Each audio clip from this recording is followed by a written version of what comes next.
stressing and wanting to be in your presence. Found a church, what a blessing that's filled with God essence. Harvest seed has ascended. I admit I was offended. It correlated with the cost that had caused my unattendance. I was blind to the wise. My pride was on the rise. My ears and eyes inclined to my demise. But the lessons I've been catching, been answering all my questions. That's when I hit the brethren and asking for some suggestions.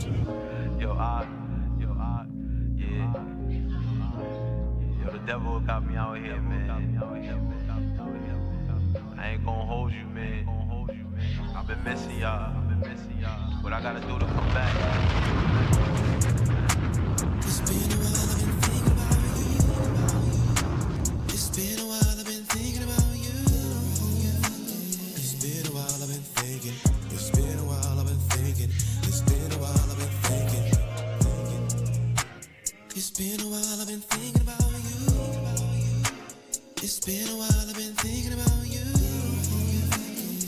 Shalom, family. Hit that like button on your way in. You learned the truth, it changed your life, man. That was blessings for you. Disagreements in your heart just didn't settle for you. You left the truth because of offensive, and you know that it's true. But those offensive weren't offensive, they was lessons for you. I see the devil beat you up, yep, that was hectic for you. Being out there in the world, man, that ain't nothing for you. I praise the Most High that you called so I could catch up with you. Cause ever since the day you left, man, I've been thinking about you. True. I lost my way and I'm just trying to get home. I lost my way like there's no signal on this phone. Please just find a way. Help me find a way, Lord, find a way. It's been a while, I've been thinking about you. It's been a while, I've been thinking about you. It's been a while, I've been thinking. It's been a while, I've been thinking. It's been a while, I've been thinking. It's been a while, I've been thinking about you. It's been a while, I've been thinking about you. Yes. It's been a while, I've been thinking. It's been a while, I've been thinking. It's been a while, I've been thinking. This is the Born of Levi Experience on G.O.C.C. Media. Shalom, peace and blessings, family. How's everybody doing in the room? Oh man, I hope y'all like that song. I actually just leaked the song. That is from my. Let me turn it off. Yeah, I ain't playing it again, but yeah, I just leaked that song. That's on my up and coming EP that I'm working on. Right, bringing up new music. Tell me real quick, what y'all think? What y'all thought about that track? Y'all like that song? Let me know real quick before we get started. I want to know if I'm on the right track. Okay, I see. All right. I see a 10 out of 10 there. Okay, praise the Most High. Okay, all right. All praises be to the Most High. Yeah, so that's a song that I'm working on. Well, that one is sort of complete, and it's gonna be on my next project titled Tears of Zion. Right. So look out for that project. Shout out to my aunt Myron who rapped on it. And that song was basically inspired by, all of the people that, we've seen come and go in this truth. Right? That's why it's called Thinking About You. Right? Just people just making decisions based off of emotions and really not taking into account what they're really missing or what they're leaving behind. So that's why, that song was inspired by that's what be going on in the church. So I had to make that song, and I'm happy that you guys appreciate it. And that song goes out to everybody who done left the church and left the truth or left Christ, period. Right? We still thinking about y'all. But nonetheless, welcome back to the Born of Levi Experience. I'm your host, Deacon Hazak, here for another broadcast here on G.O.C.C. Media. How are we all doing? How are we all doing in the room? And if I'm coming in nice and clear, brothers and sisters, please put a qualm in the chat. Hope I'm not coming in too loud, but hopefully I'm coming in nice and clear. Y'all will let me know, right? All right, I'm looking at the chat. Yeah, gotta forgive me because I'm actually running 3 screens right now. So I got the chat down here now. All right, all praises be to the Most High. All right. Welcome back, brothers and sisters. Welcome back. I hope you guys are you guys are ready for this conversation that we're gonna have tonight. You guys see the topic of discussion, right? What's the title of tonight's discussion? America and the Roman Circus. Real convenient title, being that today is the 4th of July. I mean, the 4th of July, right? Can somebody say Happy Independence Day? Right? So we're gonna talk about it. We're gonna talk about, and what's crazy is when this topic came up, I really forgot that it was 4th of July today. But we're gonna talk about it. The American Circus, right? America and the Roman Circus. What the two have in common. And we're definitely gonna talk about it. We're definitely gonna shed some light on this and the origin of it, like just trying to get some information on what is this Roman Circus, and has the Roman Circus even gone away? It's still here as we speak, right? But we here nonetheless. Shout out to everybody who's in the room. Please continue to hit that like button, and welcome back all the faithful subscribers. And if you're new to this channel, please do us a favor and hit the like button. Also hit the subscribe button and the bell for notifications as well too, as we get this thing moving, right? And let me do this real quick. 1 second. Move this over. I feel like I'm turning my head all the way around just to see this other screen, but I want to get right into it. Let me turn this music off. I want to get right into it. America and the Roman Circus.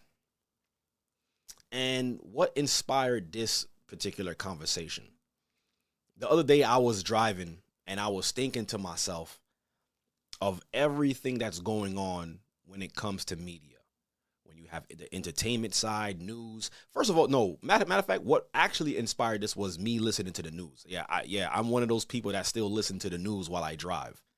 Not every time I want to hear music, right? But I listen to the news a lot. Over here on the East Coast, we got 10-10 wins. A lot of us, we grew up on 10-10 wins.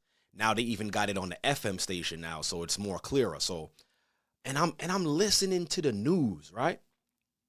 And I'm saying to myself, I'm like, yo, every other story, it's about a shooting, a stabbing, a robbery. Is back to back to back. And I'm like, yo, why do people want to listen to this all day? I mean, it's good to have the news and to listen to it and to know what's going on in your area, but every story is like a downer. And I'm like, yo, why are they doing this? Why is everything about a downer? And yeah, and I don't know if you guys notice this as well too. Y'all could put it in the chat. Do you guys realize that the only feel-good stories are stories about animals and pets? Y'all let me know. Yeah, what y'all think about that? It's like every feel-good story is about an animal or something that would move you emotionally. It'd be about animals dying or something, or you understand what I'm saying? Like, I don't know if you guys realize that. Every story is about a man or a woman getting hurt, shot, killed, or whatever the case is, or stabbed, or whatever the case is. And every feel-good story or emotional story is about a dog or a cat. I'm like, yo, like, what's going on? Like, there's no good stories that happen to mankind. So then I started thinking about other things as well too. Like, yo, when it comes to sports, and not just sports, but sports and entertainment, because that's all in the same. Sports is just entertainment. We have the sports side, we have the acting side, we have the music side. It's all entertainment. And I was like, yo, what if none of these things exist? Like, what if we was in a time period where everything was like, I would say like Walking Dead, but not with zombies walking around, but just like, you know, we're off the grid, no radios, no TVs, no sports. Everything is happening within your area. And I was saying, like, man, imagine if the world was like that right now. Do you know how much things people would be forced to do and to get done? And then when I was thinking about it, I'm like, yo, a lot of the stuff that's on TV, they always showing you a game. Like, if I don't know if maybe y'all could correct me if I'm wrong, some of you sports enthusiasts. I think sports is running all year round. I don't think there's a time period where sports is not on TV. Whether it's basketball, football, baseball. Baseball is like from like March all the way to like December, I think. I don't know. So I'm like, all year round, you could watch a sport. And I'm like, yo, what would the world do without sports? And then it got me thinking even more. Then I started going to certain scriptures, and I started to go into certain definitions. And I'm going to go into those too, and I'm going to show y'all as well that this is a tactic that they use for us, on us. Because can you imagine a person, like, all right, a person who dedicates their life as a sports analyst, you get paid to talk about sports. Can you imagine if that person didn't have a job or sports did not exist? Like, what would that person be? What would that person talk about? There's people that get paid to talk about sports. And not only that, there's people who not even getting paid that talks about sports. Matter of fact, I'm going to go right into this first video. And this video that I'm going to play, this video was, I believe this interview was taken in the early 90s. And may the Most High rest his soul, William Cooper. A lot of you older people, you may know or may be familiar of William Cooper. He was the one who wrote the book, Behold the Pale Horse, right?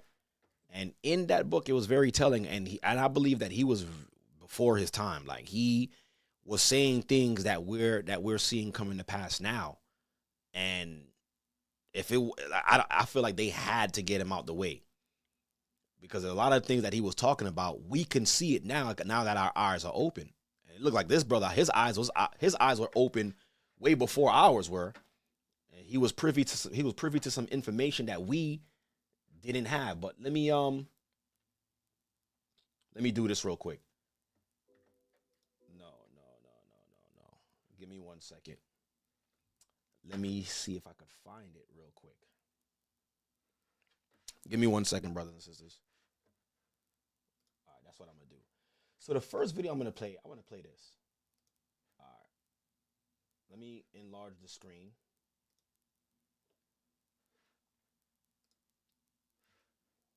Why is it not doing this?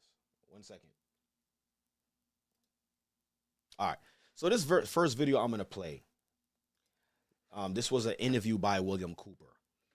And in this video, he's talking about, where am I? No. Where am I? 1 second. What is that? And in this video, he was talking about, let me get this out the way.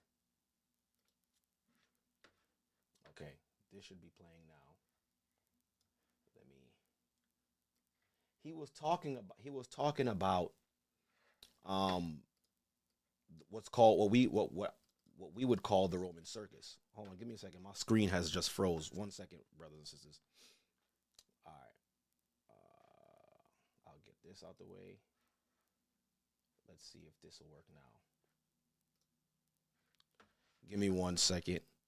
Let me see if this is gonna work now. I want to play this video just to okay, yeah, see? All right. 1 second.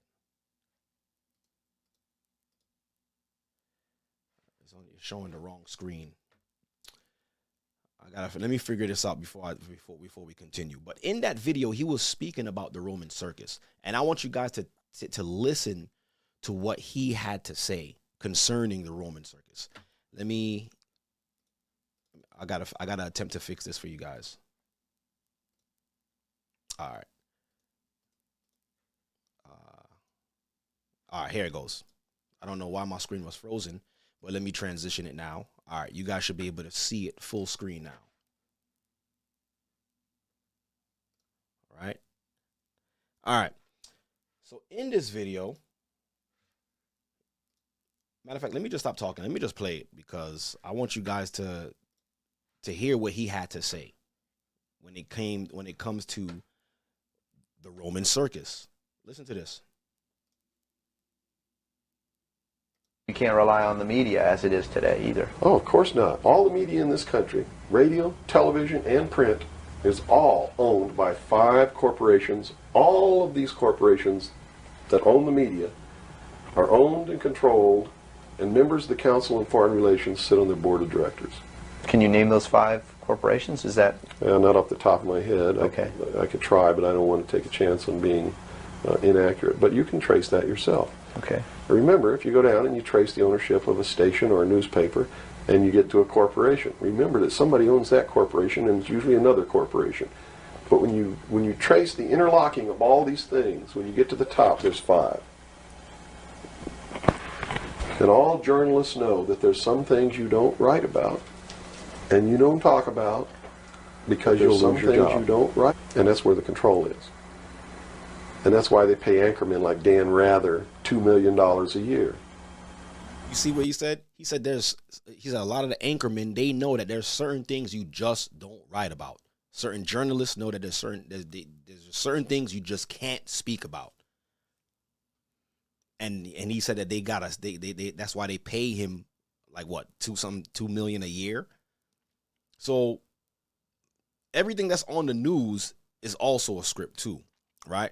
There's videos online, even on YouTube, where you could find in different cities, different newscasters are saying the same, or are talking about the same story, but they're saying the same script verbatim in different states. So if it's a script, then because he doesn't question them. He knows that if he goes against them, he's going to lose $2 million a year. Do you think a man that looks pretty and sits in front of a TV camera for the 6 o'clock news is worth $2 million a year? No way. I don't care how long he works, and I don't care what he does. There is no job worth $2 million a year. That's why they pay athletes these fantastic salaries. I was listening to the radio the other day. You see that? He said there's no job in the world that is worth paying somebody $2 million a year. Now he's gonna go and speak about the athletes now, and like even when I was younger, I couldn't understand why certain athletes got paid what they got paid. I'm like, yo, you're getting paid how much just to bounce a ball? But let me continue. They just contracted to pay one player on one team $6 million a year. Can you believe this? And why is that? It's the Roman circus.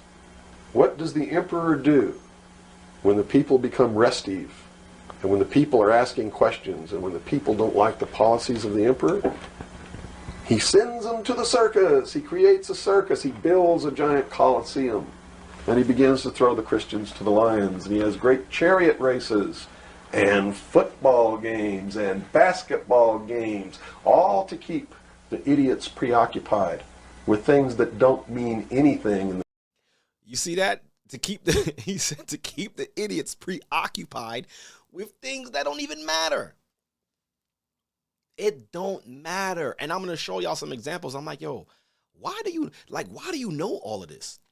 And don't get me wrong, there's like when I was younger, I was into sports and stuff like that, and I could tell you certain player stats. And I had some friends who knew players' names that you wouldn't even know. I'm like, yo, how do you even know this person? the scheme of the entire world,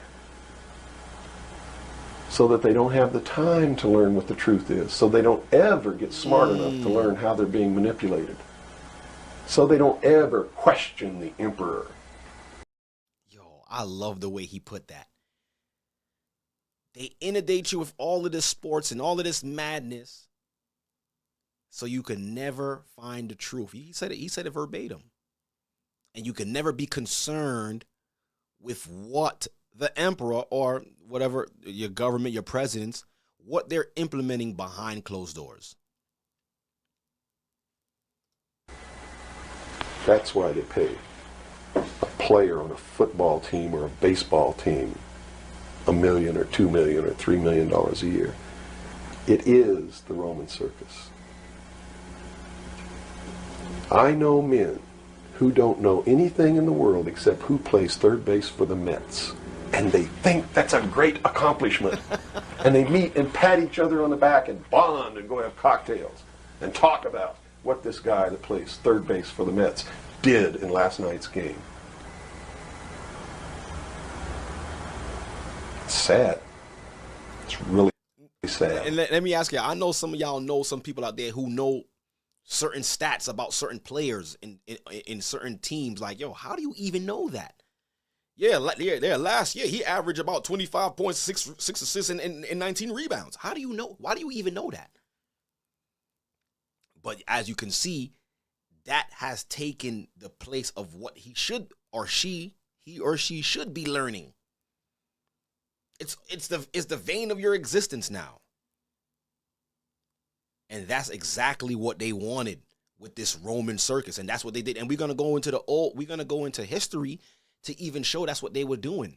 Even how they even put it on our people, because y'all going to come to find out that sports in the capacity that is being played right now was not a Hebrew thing, was not our culture. Yeah, we were athletic and we did certain sports, but the way the heathen or the Gentiles, the way they play sports, it was always attributed to a god. That was the reason for their games. We're gonna go into it. The reason why they played games in certain times of the year, and they did certain events was to specific gods. And I'm gonna show you one in particular that our people was subject under during the Grecian Empire. So it's nothing new under the sun. Is there any room in a kind of society where these manipulations are not taking place for this type of entertainment or any type of entertainment at all? If people understand that a game is a game, if people understand that nobody, no matter what they do, is worth paying $2 or $3 million a year for, people should be able to get rich if they want to, by the sweat of their individual labor. Okay? By going out and doing something for the world. Not by taking people's minds away from the emperor. It's a game. Football's a game.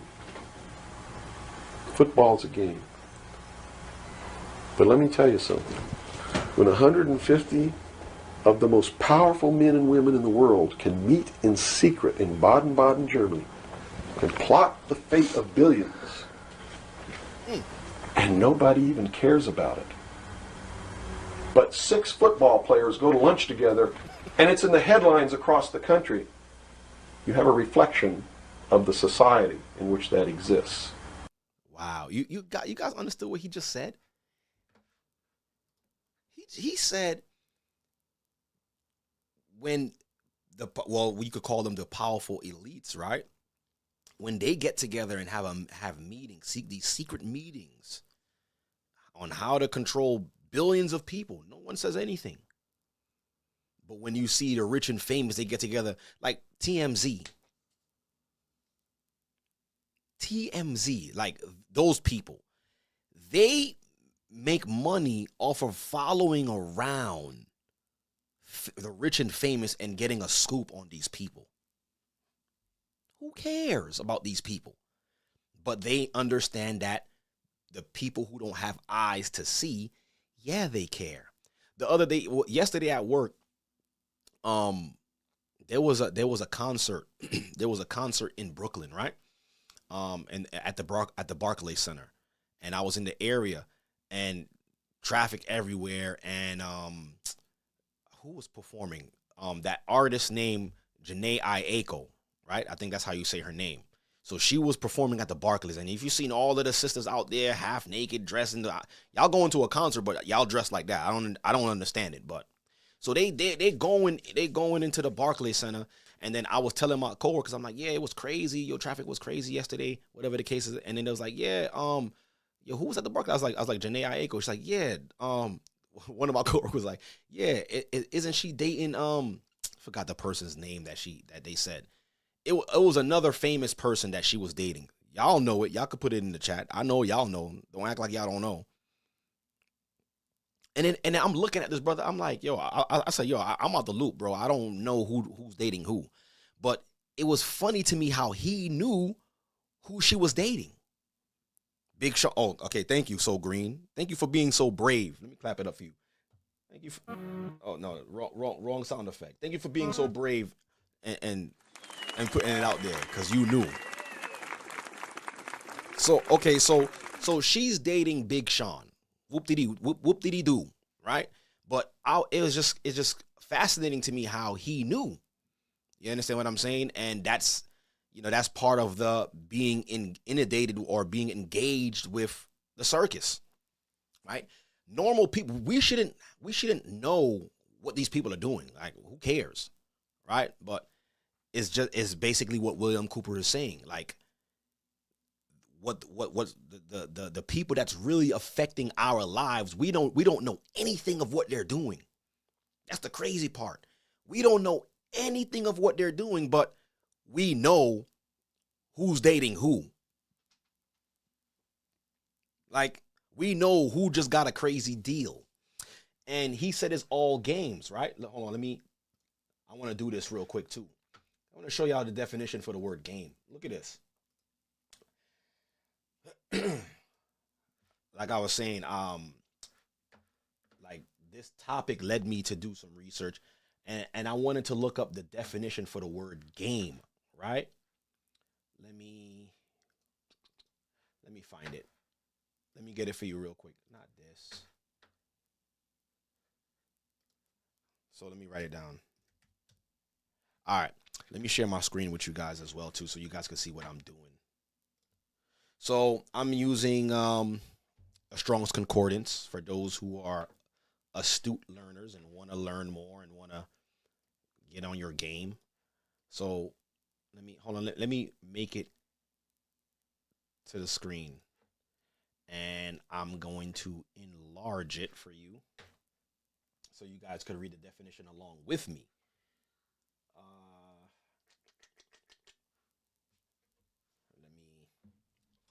Let me do it like this. Oh, it's not letting me. All right. I'm sorry if it's a little too small for you to see. Let me see if I could. No, it's not letting me. I don't know. On Windows, it's much easier to navigate, but I'm using Mac right now, so I'm sorry. So look, game, right? I'll read it. I'll read along. I'll read it for you. It says sport of any kind, right? That's what a game is. It says sport of any kind. And it also says jest, opposite to earnest, as betwixt earnest and game. All right. And it says an exercise of play for amusement. Right. That's what games are. It's for amusement, meaning it's not supposed to replace reality. And that's what sports and entertainment, that's what it has done. It actually replaced reality. It's entertainment. Is an exercise or a play for amusement or winning a stake as a game of cricket, a game of chess, a game of whist. I don't even know what that is. Some games depend on skill, others on hazard. So this is the definition I really want to get. Definition number 9. Take a look at this. So definition number 9, right? It says, in antiquity, games were public, what's that word there? diversions. And I'm reading the Webster's dictionary for that. It says that it's clearly saying that games were public diversions. Y'all know what diversion is? We're going to get that word for you too. Or a contest exhibited as spectacles for the gratification of the people. Right? These games consisted of running, leaping, wrestling, riding, etc. Right? And it goes into such where the Olympic Games, and we're gonna talk about the Olympic Games as well too. But it says, the word game is just it was a public diversion. Let's get that word for you guys as well too. Huh? This is crazy. And you see how much you could learn just by looking up the words. So it says diversion. Listen, look at this. Diversion. The act of turning aside. It's the act of turning aside, meaning making you look at something that you shouldn't, that you wasn't looking at in the first place, or making you look at something that just to hide what's really there. It says the act of turning aside from any course. You was on track to breaking a story, then boom, diversion comes. Look who just got a major contract. It says, as the diversion of a stream from the usual channel, the diversion of purpose to another object, the diversion of the mind from business or study. Now that's powerful right here. The diversion of the mind from business or study. That's what games are. That's what games was created for, right? Okay, no, not this. Let me get it back on the screen for you. Let's get it back here on the screen. Game. In antiquity, games were public diversions or contests exhibited as spectacles for the gratification of the people. So games are only there to divert the people. That's according to definition. According to definition, games or sports or entertainment is only there to cause a diversion. And like how William Cooper was just saying it, it's actually working. Nobody, he said, I don't care what you do for a living. No one should be making $2 million a year. And now the contracts that they're making right now is more than $2 million a year. Right? So let's continue. Let me get another article here. We gonna bust this thing wide open. Okay. All right. Let's look at this. Look, as another. Well, matter of fact, let me stick with the history. So I'm gonna go to this article too. Let me put it on the screen. So it says. So we're looking at this article. It says the modern Roman circus control, distraction, and manipulation in the 21st century. So we guys have to understand. First of all, let me put it like this. Sports is fake. It's fake. It's not real. The athletes that's playing the game, yeah, they have skill, but a lot of it is, almost all of it is orchestrated. They know who's going to win the championship before the season even starts. Okay, they know the players that they're going to select because they've been raised from young to be in that position. And speaking of that, we're going to talk about one of the number one topics right now is LeBron James' son, Bronny James. We're going to talk about that as well too, but let me get through the history. Okay? So now, and matter of fact, I'm going to pull that video up. Shout out to Deacon Zachariah. He's not going to like this, but I'm going to play it anyways. Him, who else? My Ak Nazar. They think I'm crazy for saying what I'm saying. But I'm going to show y'all the video and y'all going to tell me if I'm crazy or not. But let's go back to this. The modern Roman circus controlled distraction and manipulation. And let's read. And as you can see, they got the circus, they got the the ancient Roman Colosseum structure in the back, right? You got the people watching. It says, in the annals of history, the Roman circus stands as the symbol of entertainment. So that's where it all stems from, Rome. It says the symbol of entertainment, control, and distraction. It says used by the ruling elite to appease the masses. And as you can see, when we went into the definition, it shows you that the word game just it links you back to a diversion, which is just a distraction. It says to appease the masses, the concept of giving them bread and circuses and they will never revolt remains relevant even in modern era today, right? In modern era, today the Roman circus has taken on new forms of encompassing various aspects of media, social media, the film industry, music industry, and sports, right? Let me keep reading. And sports. It says this article delves into the history of Roman circuses, explores the concept of country. All right, yeah. So now it says Roman history, right? Or history of Roman circuses. It says the Roman circus, as we know it, originated in ancient Rome during the early Republic period. The Circus Maximus, that's what it was called. And I'm going to show y'all a picture of what that even looked like as well, too. It says the Circus Maximus, one of the most prominent and iconic circuses, could accommodate over 250,000 spectators.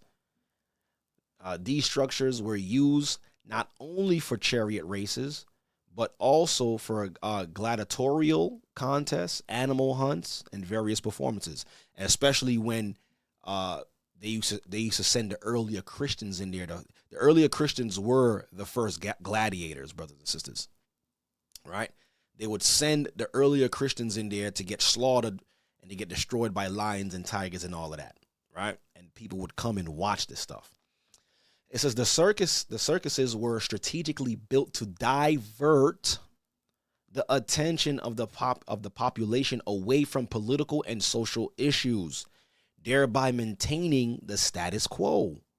So it's a diversion, right? While you focusing on how many stats LeBron had last game, they're working up a concoction to destroy you and your children. Give them bread and circuses and they will never revolt. The phrase "give them bread and circuses" is often attributed to the Roman, it says Staturus Juvenal, right? And I looked him up too.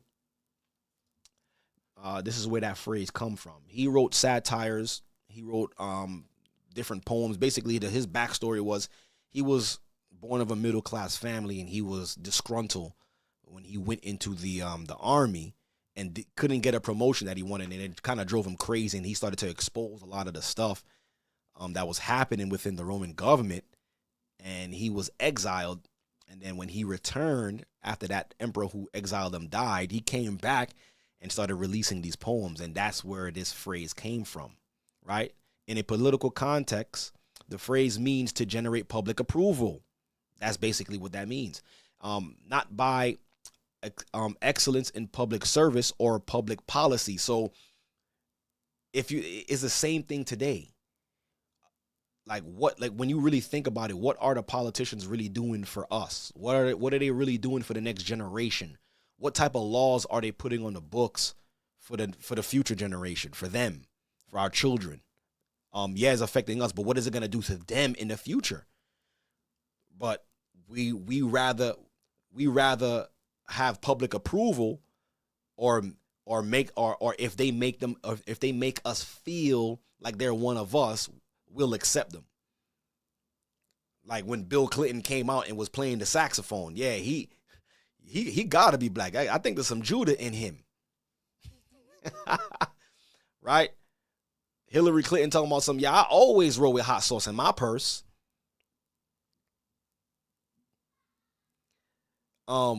Donald Trump bringing out Chef G and them to the rally in the Bronx. So all they care about is public approval. They don't really care about, like, they're not really focusing on public policies or stuff that's gonna better our neighborhoods, because the real policies that they're drafting and the real laws that they're putting in place is global, and it really has nothing to do with us. So, and it says not by excellent purpose, okay, policy, but by diversion, you see, distraction, or by satisfying the most immediate or base requirements of the populace. So they just sprinkle, they give you a little sprinkle on top, but the whole thing is just still a mess. You see what it said? It says they have public, they only get public approval by diversion, distraction, and satisfying the most immediate or base requirements of the people or the populace. So that's where that term, give them bread and they'll never revolt. Matter of fact, I might as well just go to this article right here. Look at this, y'all. This is insane. And as I was looking for images of the circus, and this article actually came up. You can't make this up. You cannot make this up even if you tried. It says the Vatican invites Rome poor to a day at the circus. Give them bread and circus, and they'll never revolt. They'll never complain. But it says, like, you can't make this up. And the Vatican, where is the Vatican? In Rome. So it's like Rome has never forgot its original strategies. Like it's always been doing that. It says Vatican invites Rome poor to a day at the circus. And it might be too small for you guys to read on your screen. I'll read it for you. It says here, the Vatican's charity office, and this article was in 2023, and published in Rome, Italy. It says the Vatican's charity office has invited around 2,000 poor and marginalized people to a circus performance in Rome on Saturday. So I guess in their minds, we could just give them entertainment so they could forget that they're poor. It says, in quotes, making it possible to participate in this performance is a way to give a few hours of contentment to those who are confronted with a hard life and need help to nurture hope. Like what? To nurture hope. It says Pope Francis, Ulmalner, Cardinal Conrad, I can't even say that last one, GOCC, said that this week in the announcement about the initiative. The Vatican said volunteers, including sisters from the missionaries of charity, will accompany the circus guests. All right, that's enough of that. So Rome has never forgot this initiative here. And this is why I said America and the Roman circus, right? Let me get off the screen here. So we're finding out something here. And I'm sorry to tell you, if y'all didn't know that sports and entertainment was all a distraction, think again. It's not real, right? It's really not real. Like, it's really there to divert us from what's really happening in the world. And like I said, we went into the definitions. I don't know how much time we gotta do that. Hold on, let me Let me do this as well too. Let me pull this back up. I want to get this video. Just to show y'all how unreal this thing is. Let me do this like this.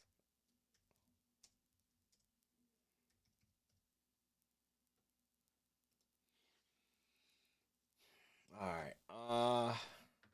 Let's see. Which one do I want to play? There was one that I played years ago, which I was like, yo, nah, what? I'm going to find the exact video. I'm going to play this for y'all. Just so y'all can know that none of this stuff is real, man. None of it. Should I play this one? Let me see. This is not the one I wanted to play.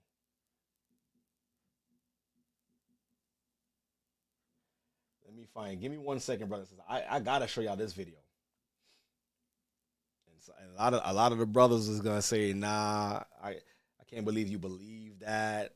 That's not true." All right, we gonna see.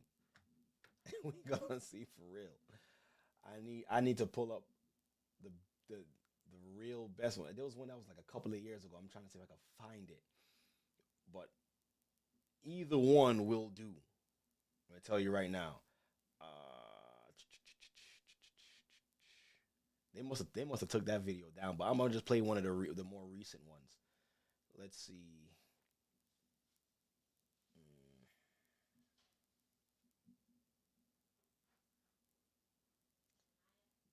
Let me play one of the more recent ones. Let me play this one. Normally, I don't like making videos. All right. Let's look at this one. Let me show you this one, guys.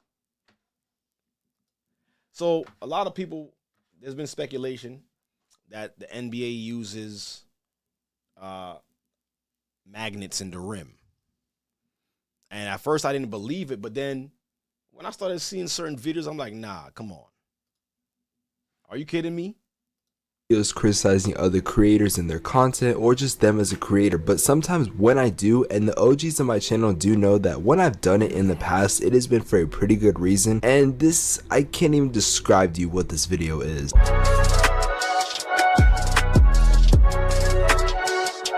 The video we're going to be looking at today is called "The NBA Uses Magnetic Rims Proof," which honestly, I mean, in the title it does seem crazy, and maybe there is a possibility, maybe there's a reason that Steph Curry can make half-court shots like it's pretty easy. Anyways, let's check out the video. Now, I'm not going to be obviously showing the full 4-minute video. I'll put that in the link in the description below, but I am going to dissect most of it and kind of show, like, you know, his main points that he was trying to make.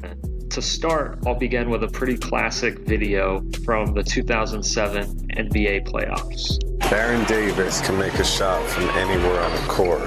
Is it magic or is it magnet? So some of you guys should probably know about this David Blaine videos. Y'all know who David Blaine is, right? David Blaine, he's a magician, a sorcerer, and he I remember he did a segment on the magnetic ball, the magnetic rim and the ball. All right, but let's continue watching. First of all, if you don't know who David Blaine is, he's a really famous magician. You can find him in Vegas. He's a really popular magician, but essentially, this was an NBA commercial, okay? And I think you guys have seen that LeBron James commercial like this. Hold out, actually. Let me just start like that. Whoa! Are you guys rolling on this? That's a 90-footer. Much of a popular commercial as it is, and as cooler that it looks, it's fake, and we all know it's fake, but it wasn't trying to be real, and no one really thought it was real if you're past the age of 10. Like, it's just a cool little video that we all go back to. Like this David Blaine commercial, it was meant to be just a commercial and something kind of cool with a really famous magician who was really popular at the time. The NBA really was using, you know, magnetic rims or magnets on the ball or whatever to say. That's not natural. Ball bounces up. It's not going to... Here's what he has to say. That's not natural. A lot of y'all, if y'all remember, if y'all watched that finals, when I know I was watching it and I already knew off the back magnet when Kawhi Leonard hit this shot and the way the ball fell into the rim, I'm like, all right, this gotta be. There's no way that don't even look real. But look, ball bounces up. It's not going to bounce Look at to this. the other side of the rim. Look what the ball after, does. Not on the first bounce, the second bounce. One, two. Then goes to the other side of the rim. You guys do understand the And it went to the other side of the rim, and then it fell in. reason why this was so like.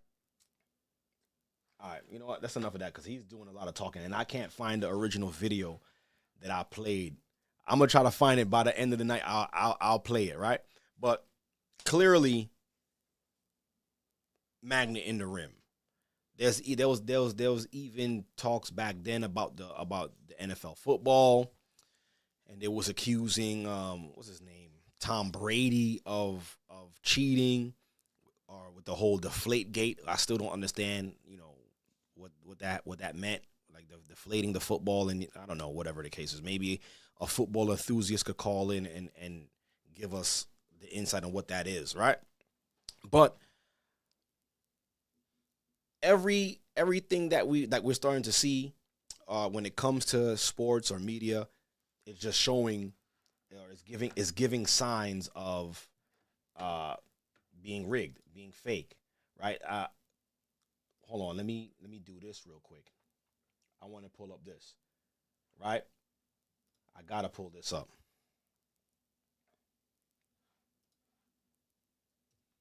Let me pull this up. Because we're going to talk about this one next. Let me pull up this article.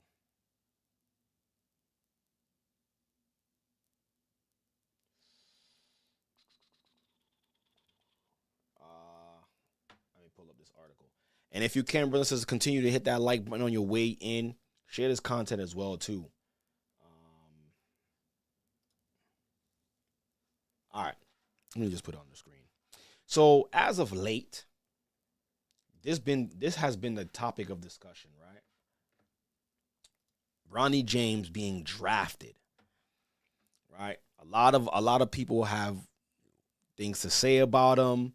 You know, a lot of people are saying a lot of harsh things. You know, and mind you, he's a kid. He's only 19. But none of us could escape the fact that his dad is LeBron James.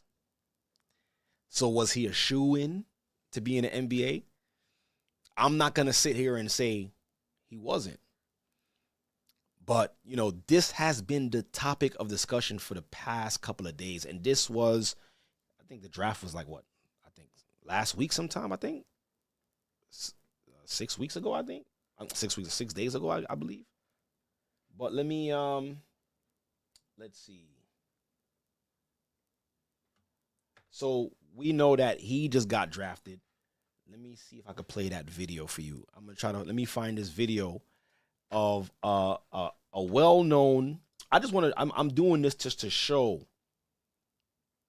how they keep us engaged, how they keep people distracted. And remember, I was talking about sports analysts.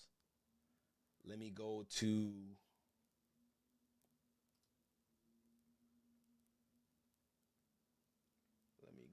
this real quick. If you want to learn how to edit really no, I don't. That's not what I want to see. All right, this is what I want to show you guys. Hold on 1 second, brothers and sisters.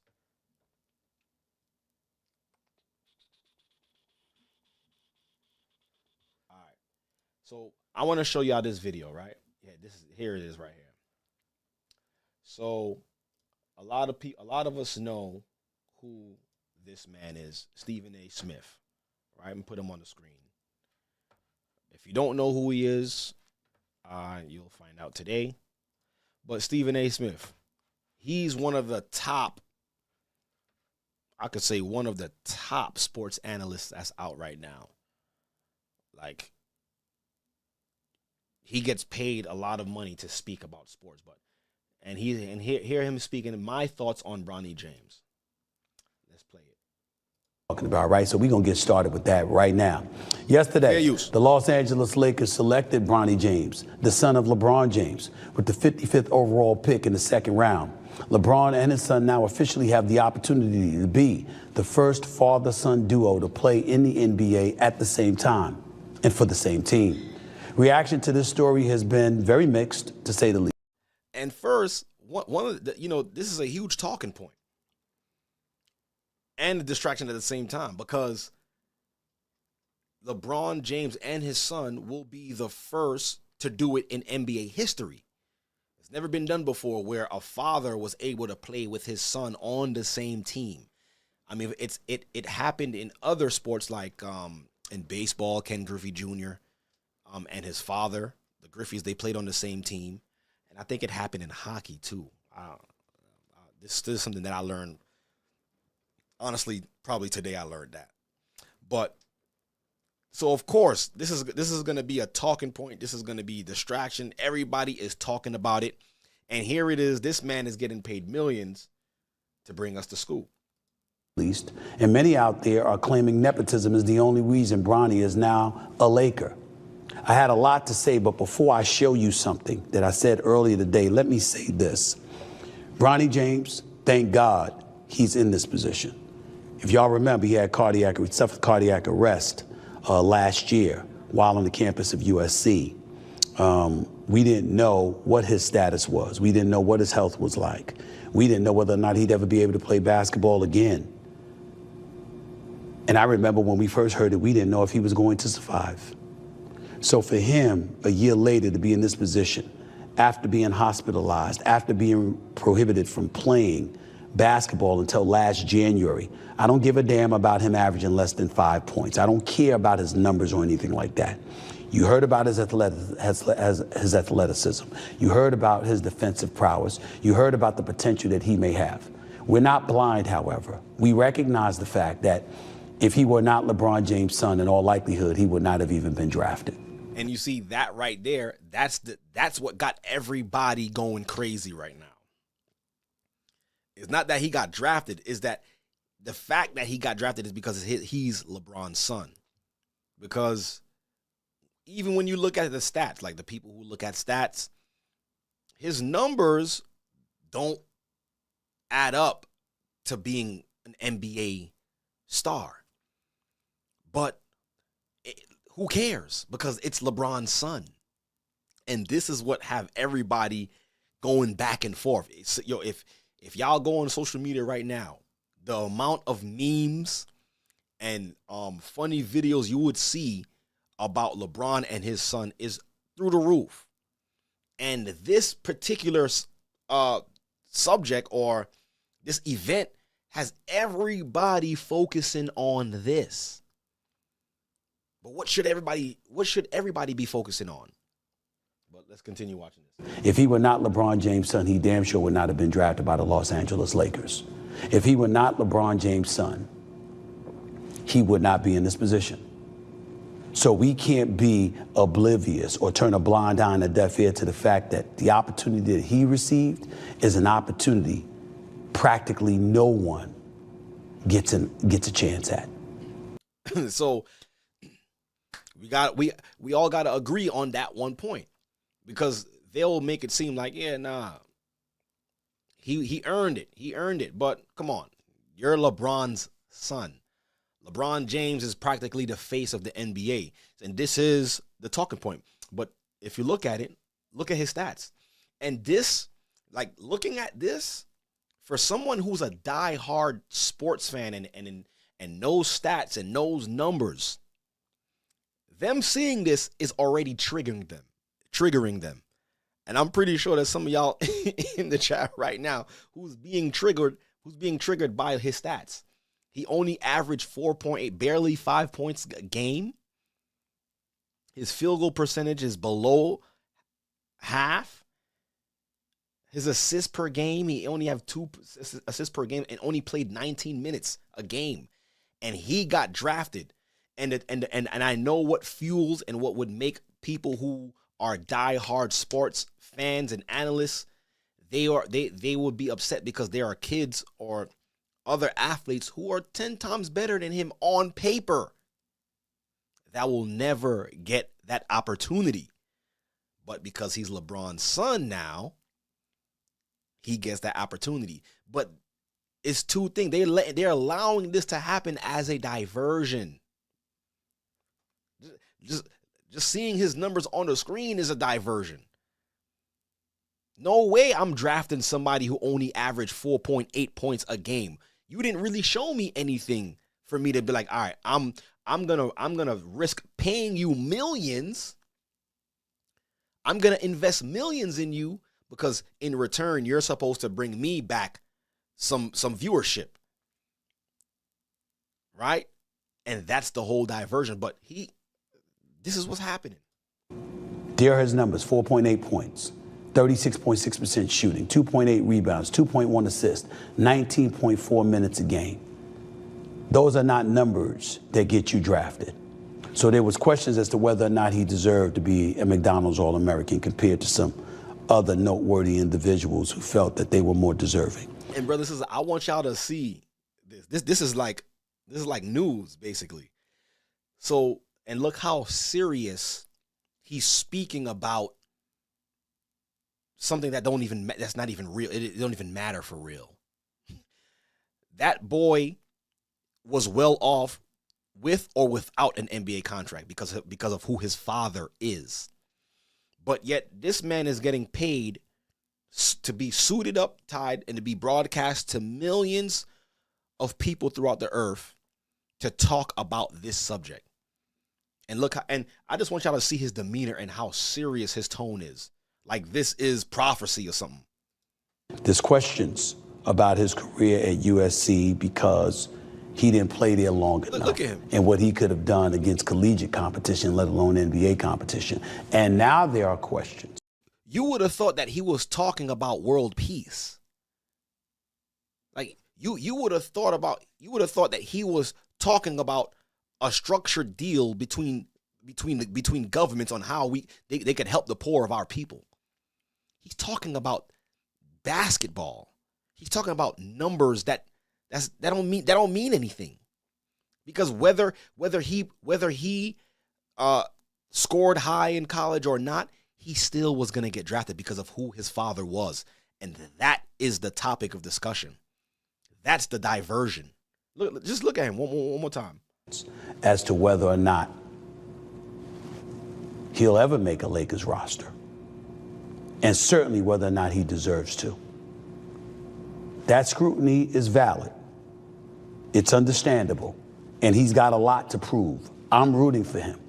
But the one thing I don't want to hear a damn thing about is nepotism. My friend. All right, nepotism, whatever. But as y'all can see, this brother gets paid well to speak about sports. And y'all got to understand the level of schooling that they got to go through to be able to be broadcasters. It's a level of psychology that's also there too, and knowing when to speak exciting to bring forth a point, or knowing to tone it down to show the seriousness and to get people engaged. That's all an art. That's all psychology. So they're all top paid psychologists to try to pull on the heartstrings of the people and to get people to be inundated and to be invested in sports, in entertainment. Like I said, TMZ, these people, y'all, they get paid to follow rich people, famous people around and create a story out of it. Yeah, we just followed Kylie, what's her name? Kylie Jenner, or Kardashian, whatever you want to call her name. We followed her into a candy store and she left the store with a lollipop. Which one was that? You guys are going to go crazy. Green apple. And next thing you know, green apple lollipops is through the roof. Because this person bought a green apple lollipop. It doesn't make any sense. It just I don't know about y'all, but for me, it don't make no sense at all. But this is exactly what the Romans did in ancient Rome, even with the Greeks. Give them bread, give them the circus, so that way they'll never revolt. And as everybody is getting inundated with sports and entertainment, our freedoms is being taken right from under us.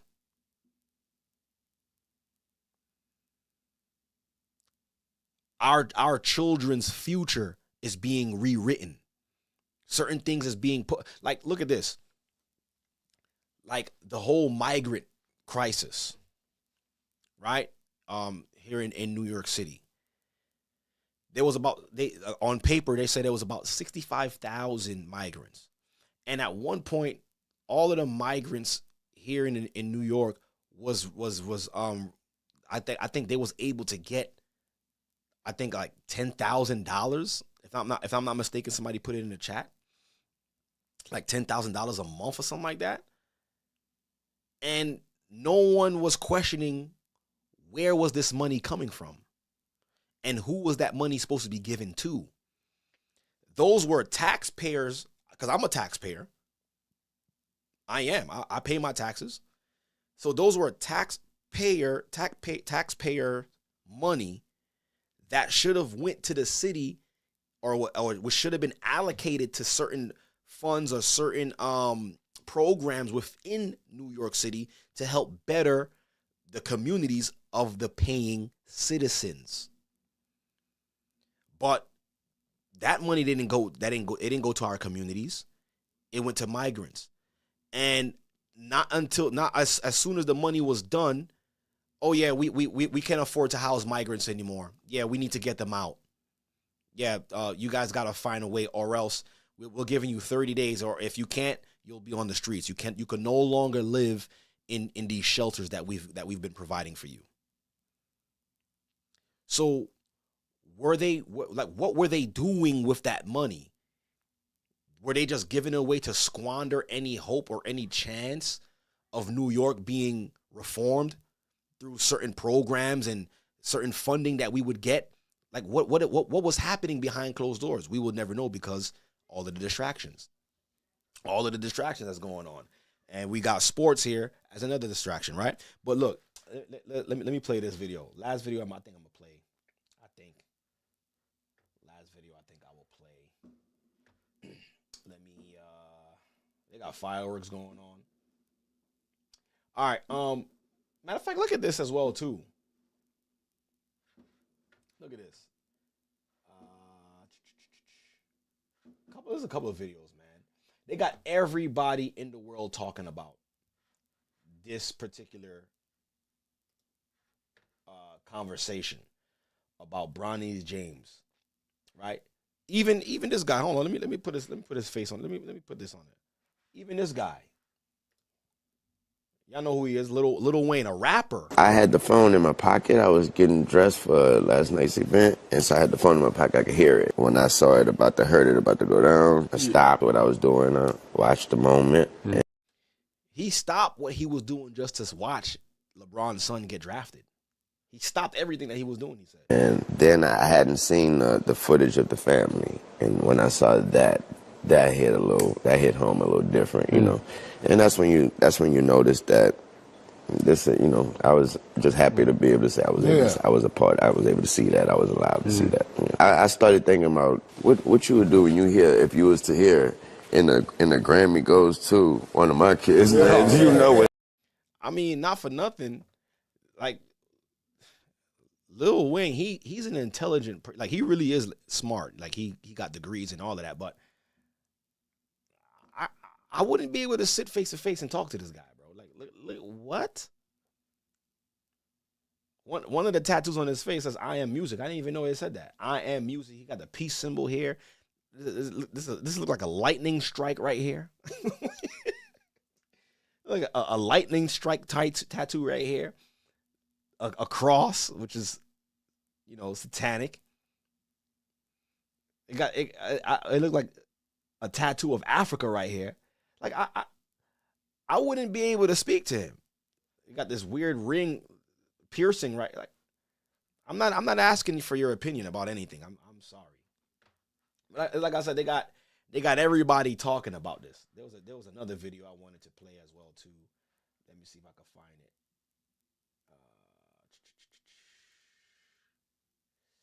Let's see if I can find that thing.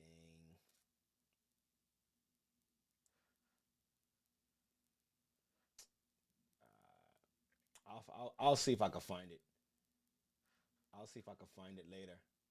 But yeah, this is This is what they got the world watching, right? Everybody is weighing in on it. Even Lil Wayne, I'm like, yo, like, why does your opinion matter? But it's just all a diversion, all part of the circus. And oh yeah, I gotta show y'all this image as well too. The Circus Maximus. Show you the origin of this. As a matter of fact, after this, I'm gonna go into the scriptures, and I'm gonna show y'all how they even did this to us. But it was a strategic reason why they got us involved in sports. And like I said, there's nothing wrong with sports. Sports is part of, exercise, right? Going to the gym, right? Lifting weights, maintaining your physique. There's a difference between doing it to maintain yourself or doing it when it's everything. It's your existence. It's your life. Because for them to be, for athletes, for paid athletes, paid musicians, artists, who else? Newscasters. It actually has to be your life. For them to be able to sit down like a sports analyst, to sit down and to pull out of thin air in their brains, right? For them to be able to spit out stats of an athlete from the 80s, you had to had studied that. And now that's the only thing in your life, and that's the only thing that matters. The only thing that is stats, and people applaud you for knowing certain stats and knowing who's who and who's this. It's foolish. It's all a diversion. I was gonna pull up. I almost forgot what I was gonna pull up. I had to show y'all this. You see, me running my mouth and talking, I forgot what I was gonna pull out, but I wanted to show y'all something.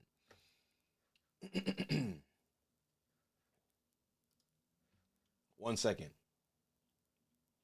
Oh, matter of fact, yeah, this is what I wanted to show y'all. Back to what William Cooper was saying. Let's look at this. I pulled up on the screen, right, the average NBA salary. And let's look at this. I remember William Cooper was saying I don't care what you do on this earth, there's no job that's gonna pay you that much for whatever reason. So it says approximately $9.6 million per year. So that is the average. It says the National Basketball Association stands as one of the world's most profitable professional sport leagues, boasting an average salary of approximately $9.6 million per year.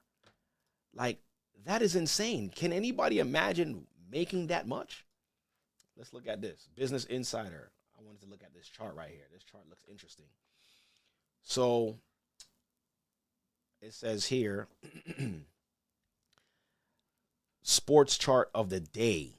It says average. Can I make it bigger? Yeah, I can. Okay, good. So it says average salary for first team active roster players, top 17 sport leagues around the world. So NBA.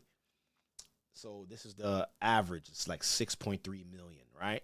Then you got MLB, just 4 million. Then it goes on and on and on.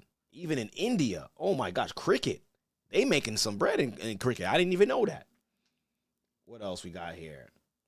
NFL, 2.4 million, right? NHL, right? And it goes on and on. So this is how much these people are making to play sports. And the question is why? The question is why? Why pay somebody this much money to throw a ball through a hoop or to kick a ball through a field goal post? And like we read earlier, it's all a diversion. It's games, right? Let me go here now. I'm wondering if that's all that I wanted to pull up. There was something I wanted to pull up. I'm gonna go right into the scripture to show y'all now that there's nothing new under the sun. These are all things that they tried to get us to do, and it worked, right? And one thing that I noticed as well too is that they used our own people. They used our own people to get us involved in this. I'm going to Second Maccabees. A lot of you guys who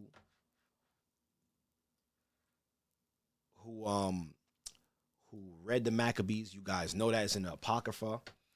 Let me pull it up on the screen so you guys could also see it too. And just to let y'all know, there's nothing new under the sun, and there's a purpose for that.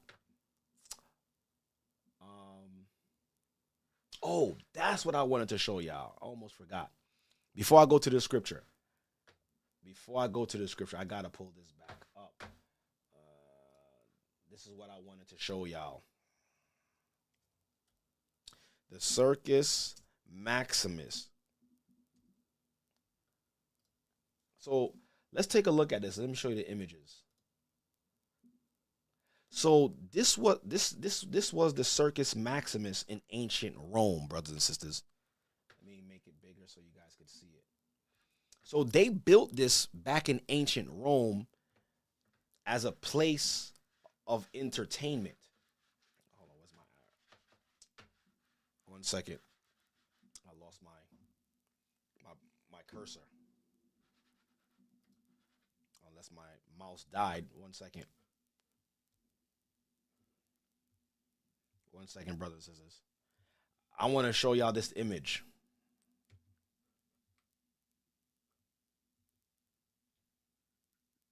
Give me 1 second. If everything could go wrong right now, it would choose the time for it to go wrong. Give me 1 second. Am I still live? Yeah, I am. Okay, everything is still good. Give me 1 second, brothers. Let me handle this real quick. For some reason, my mouse decides to die on me. Is everybody still on? Just put a qualm in the chat if you guys are still with me. Just want to make sure that I'm still streaming. Throw a qualm in the chat for me, brothers and sisters, if I'm still alive, if I'm still here, because my mouse just froze. All right, all right. Praise the Most High. All right, the water. All right, let me use this mouse for now since this one is acting up.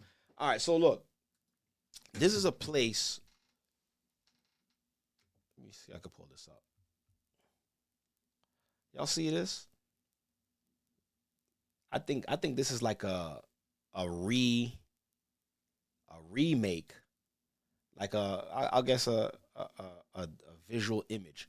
So this place, which is called the Circus Maximus, this is one of the first arenas that they built in ancient Rome, right? And it said that it was able to hold 250,000 people, and this is where. And if you look at this racetrack, they used to race chariots. Don't this almost look like the Indy 500, brothers and sisters? They used to sit here all day and watch the chariots go round and round and round and round. Now we see where they got NASCAR from. Like, I don't understand what's so fun about watching cars going around in circles super fast. I've never understood that, but this is where they got it from. The Circus Maximus, right? So let me see if I can that. So all these are like recreated images.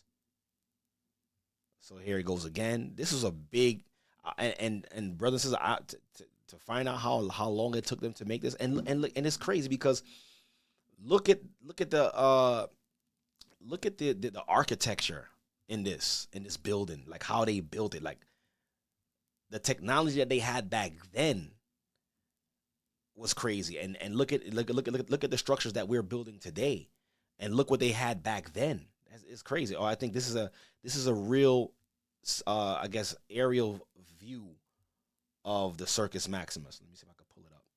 It's kind of small. So this is what it was. It's crazy, right? That's what I wanted to pull this up. I wanted to pull that up. And there's something else that I also wanted to show. Let me see if I could find it here. When it came to the Circus Maximus, it was a Wikipedia search that I wanted to show y'all. Circus Maximus, just to show y'all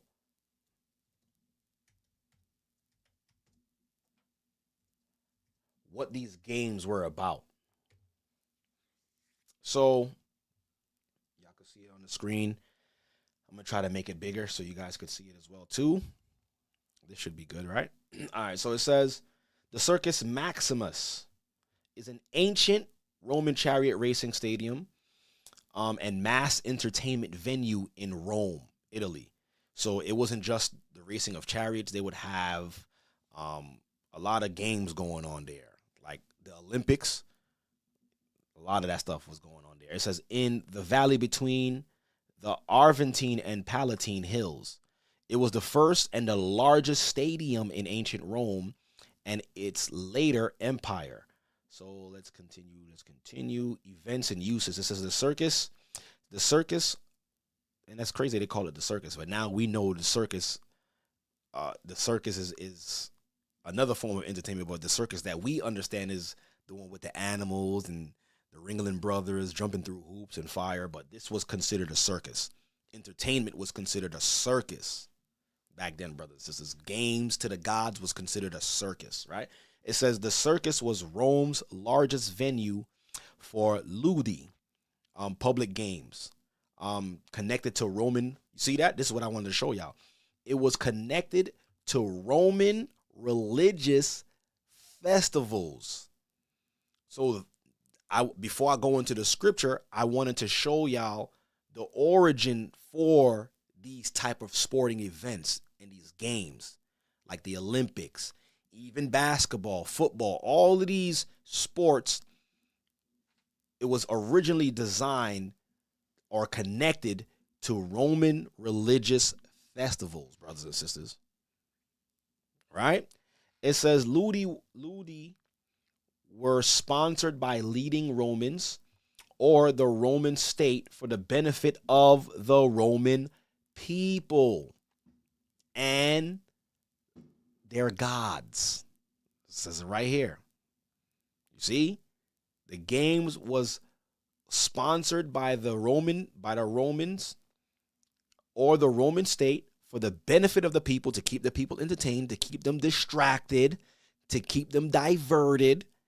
And also, we're going to kill two birds with one stone. We're going to keep the people entertained and keep them distracted, and we're also going to be worshiping our gods at the same time. You see that? A lot of people don't know that. Most were held annually or at annual intervals on the Roman calendar. So that's why certain sporting events would happen at certain times of the year. Certain championship games would be at a certain time of a year dedicated to certain gods. And I'm going to do research on that to see when the NBA finals is playing, what god were they worshiping at during that time period. Even when the Super Bowl is playing, how they have that whole big Super Bowl halftime show. Though, but best believe it or not, that is a show or entertainment to a god. But I'm gonna do research on that. But if y'all have done the research on that, I'm gonna put the Zoom link, and we're gonna talk for a little bit, so y'all could tell me, because I'm gonna do some, because like all of it is connected, right? This is why you shouldn't get caught up in anything that's entertainment. You should never get caught up. You should never know too much about it, because it's not even real, right? So it says most were held annually or at annual intervals on the Roman calendar. Others might be given to fulfill a religious vow. You see that? Such as the games in celebration of a triumph, winning a championship. In Roman tradition, the earliest triumphal ludi at the circus were vowed by Tarquin the Proud. I don't know who that is. Or to Jupiter, which is Satan. No, Saturn is Satan. All of them is demonic. to Jupiter in the late regal era for his victory over Pomitra. I don't even want to get into the history with that, but this is what I wanted to show y'all, that the public games was for the entertainment of the people, and it was dedicated to a specific god. So now I'm gonna show y'all something in the scripture to show y'all that there's nothing new under the sun. Right? They were doing this to our people under the Grecian Empire, under the Maccabees, and we're gonna read that real quick, and then I'll open up the lines for some calls, whatever the case is, right? But let's take a look at this. Let me exit this. I got water right here. Praise the Most High.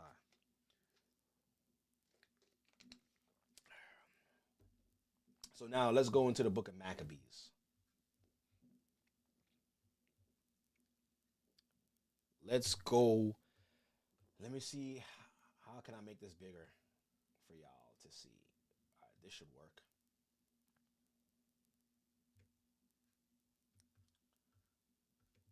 And I cannot enlarge it over here to make it bigger for some reason. Maybe there's something that I'm not doing. Hold on, give me 1 second. Let me see if I can make it bigger for you guys. No. But nonetheless, if you guys can't see it, I'm reading it. But if you have the Apocrypha, you can follow along with me. And for those of you who's probably watching for the first time, I've never heard anything called the Apocrypha. I'll explain it real quick. The Apocrypha, okay, so as you know, as we all know, the regular King James Version Bible, or the Bibles that we all carry, only contain 66 books, right? In the 1st century AD, right, the ecumenical council of bishops and popes throughout the whole world, they came together to which was called the Council of Nicaea, which was the Nicene Creed, and they came together to compile the books that we have called the Bible. And they said these books would be inspired and these would not be inspired. So that's why these 14 books, which was originally a part of the original 1611 King James Version Bible, the Apocrypha was originally canon in it, but they removed it. The Roman Catholic Church removed it, stating that it wasn't biblically inspired. But it really is. Let's read it. Let's show the history from the Maccabees. Right? All right, so I'm going to start at verse 7. Right? So what's happening here, the story of what's happening here in the Maccabees, we're going to show you that where even how some of our people were selling out, right? They sold out to the Greeks for money, right? And they gave our people sports as a form of diversion and to carry them away from the customs of being Jews. Watch, I'm going to show y'all, or the scriptures is going to show y'all. Look at this. So we're going to start at 2 Maccabees 4, verse 7. And it says, but after the death of Seleucus, when Antiochus, called Epiphanes, took the kingdom, Jason, the brother of Onias, labored underhand to be high priest. So he took that. So this Jason, right? He was a Hebrew, but he had a Greek name. So he was a Greek, but he was a Hebrew. He wanted to be high priest. Like, he wanted that position so bad. So what did he do? He went to Antiochus and he said, verse 8, and it says, promising unto the king by intercession 360 talents of silver, and of another revenue 80 talents. So he was going to pay the king off so he could have that position. Besides this, he promised to assign 150 more if he might have license to set him up a place for exercise. So he wanted to set up a place of exercise, and for the training up of youth in the fashions of the heathen. And I'm going to show you what fashion of the heathen they were talking about. It says, and to write them of Jerusalem by the name of the Antiochians. So the name of the team would be called the Antiochians. It's crazy, right? That was the team name. Yo, look at this. Verse 10. It says, and this is why they didn't want the Apocrypha in the Bible, man. Too much history here.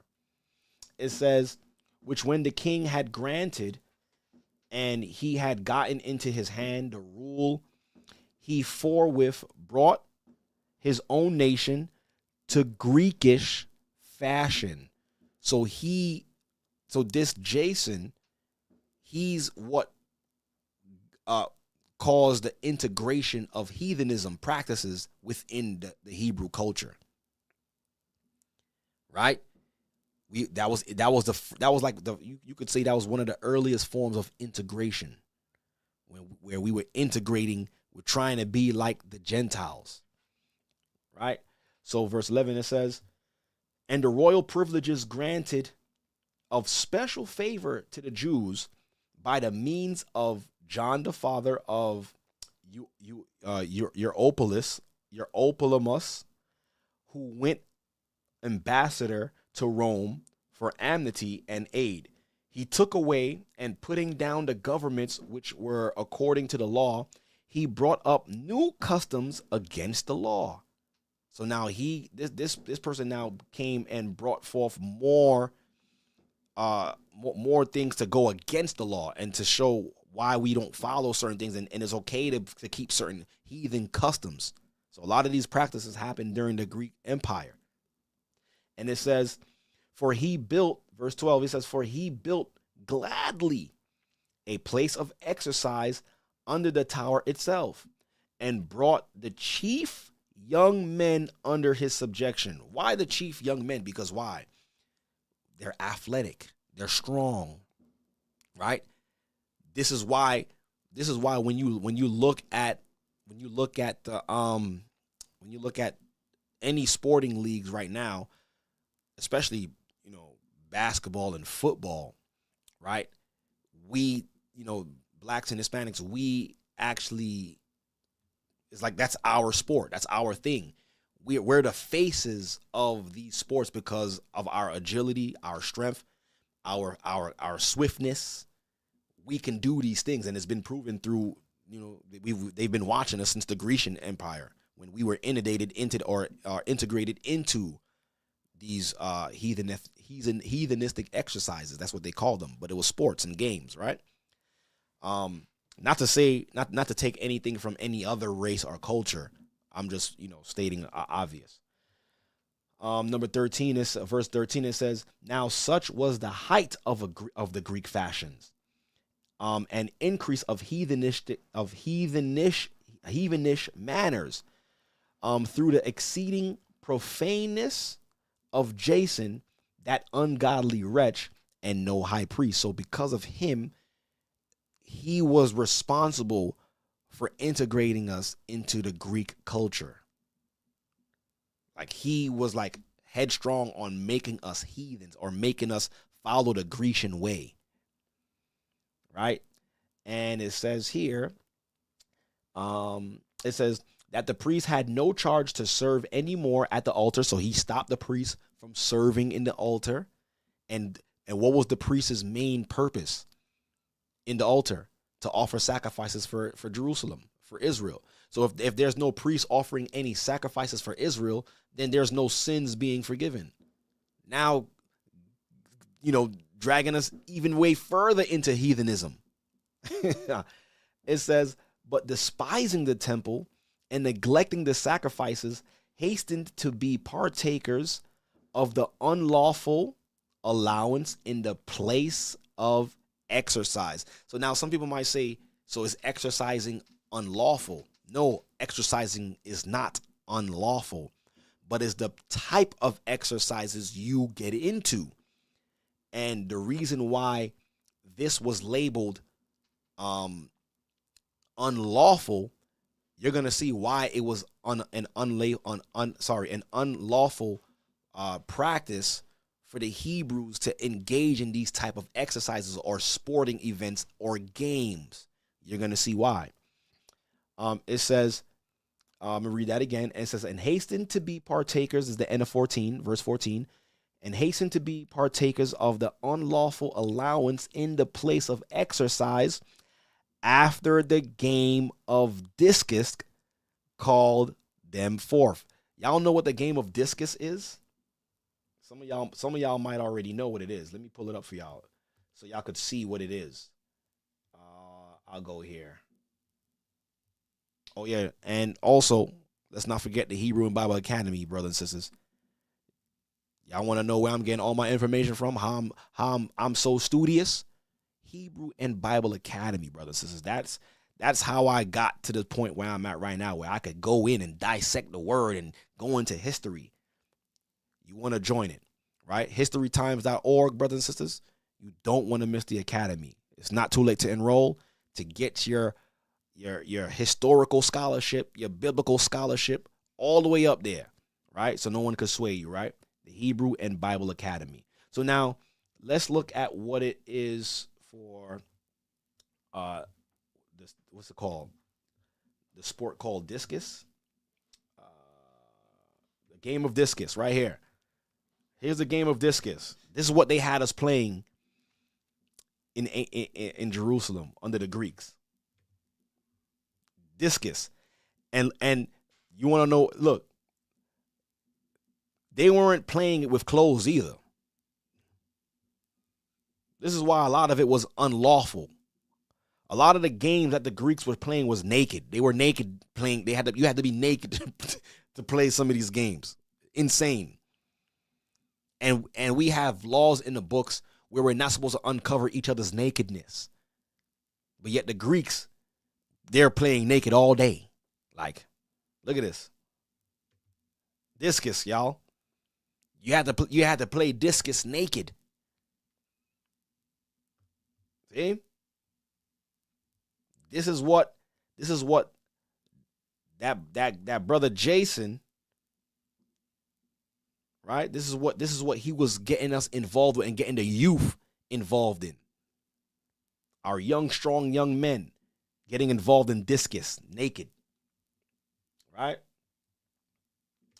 Let's get back to the word. You see that? And look at that. It's right here in Scripture. Like we're reading it. Like it's like we could read about that. See, this is what this was unlawful. It was an unlawful exercise, or after the game of discus called them forth. So they was playing discus in all type of Roman or Olympian type games. Right? A lot of y'all didn't know this, but it's here. Right? I'm gonna show you why it even got even more unlawful. It says, verse 15, it says, not setting by the honors of their fathers. See? Our fathers didn't know anything about no dang discus. Our fathers didn't play and exercise naked. We didn't do these kind of things. It says, but liking the glory of the Grecians best of all. So he didn't want us to have any form of history or to emulate anything from our forefathers. He wanted us to imitate and wanted us to be indulging in the heathenistic practices of the Greeks. So now, let's keep reading. It says, by reason whereof sore calamity came upon them. You see that? For they had them to be their enemies and avengers, whose customs they followed so earnestly, and unto whom they desired to be like in all things. And it was crazy because these people were our enemies. Under Antiochus, they destroyed the temple, sacrificing pig's blood on the altar. And these are the people that you want to be a part of. These are the people that you want to emulate. And this is why it said sore calamities fell upon the people. So now it says, verse 17, for it is not a light thing to do wickedly against the laws of God. You see that? See that? It says not a light thing to do wickedly against. Basically, that means that means not if you don't, not the fact that you're doing stuff unknowingly, right? It's talking about you clearly know what it's saying in the law to do, but you're saying, I'm not going to follow that and I'm going to do this instead. Now that's where that's where the punishment comes in from when you know and you choose to do outside of what you know. Right? Just to bring some clarification, because before we knew this truth, before we understood that we had to follow God's law, a lot of us was living in sin and didn't know certain laws that we were breaking. So the Most High didn't hold us accountable to those things. But now it says here in verse 17, for it is not a light thing to do wickedly against the laws of God, but the time following shall declare these things. Right? It says, verse 18, now listen clearly now, it says, now when the game that was used every faith year was kept at Titus, the king being present. Verse 19, the ungracious Jason set special messengers from Jerusalem, who were Antiochians from the team, to carry 300 drachms of silver to the sacrifice of Hercules. Now we're seeing why the exercises or the games were unlawful, because it caused us to sacrifice to another god. Now we see why sports was not a Hebrew custom in this capacity, because if in every event or every sporting event or every game, whatever the case is, it's dedicated to a particular god. And I believe the sport of discus was to the god called Hercules. Yeah, Hercules. We used to think Hercules was a mythological creature, god or being. We seen the cartoon movie called Hercules, the demigod. Right? They even made a TV series called Hercules. Y'all remember that? Then after that came Xena, the warrior princess. Y'all remember that? But you see that? So this Jason would send money to go for the sacrifice of the god called Hercules. And it says, which even the bearers thereof thought fit not to bestow upon the sacrifice, but it was not convenient, but to be reserved for other changes. So the people who was carrying the money, they didn't want to do it because they understood, but they had no choice. You know what I mean? And it said, verse 20, this money then, in regard of the sender, was appointed to Hercules. It was appointed to Hercules' sacrifice.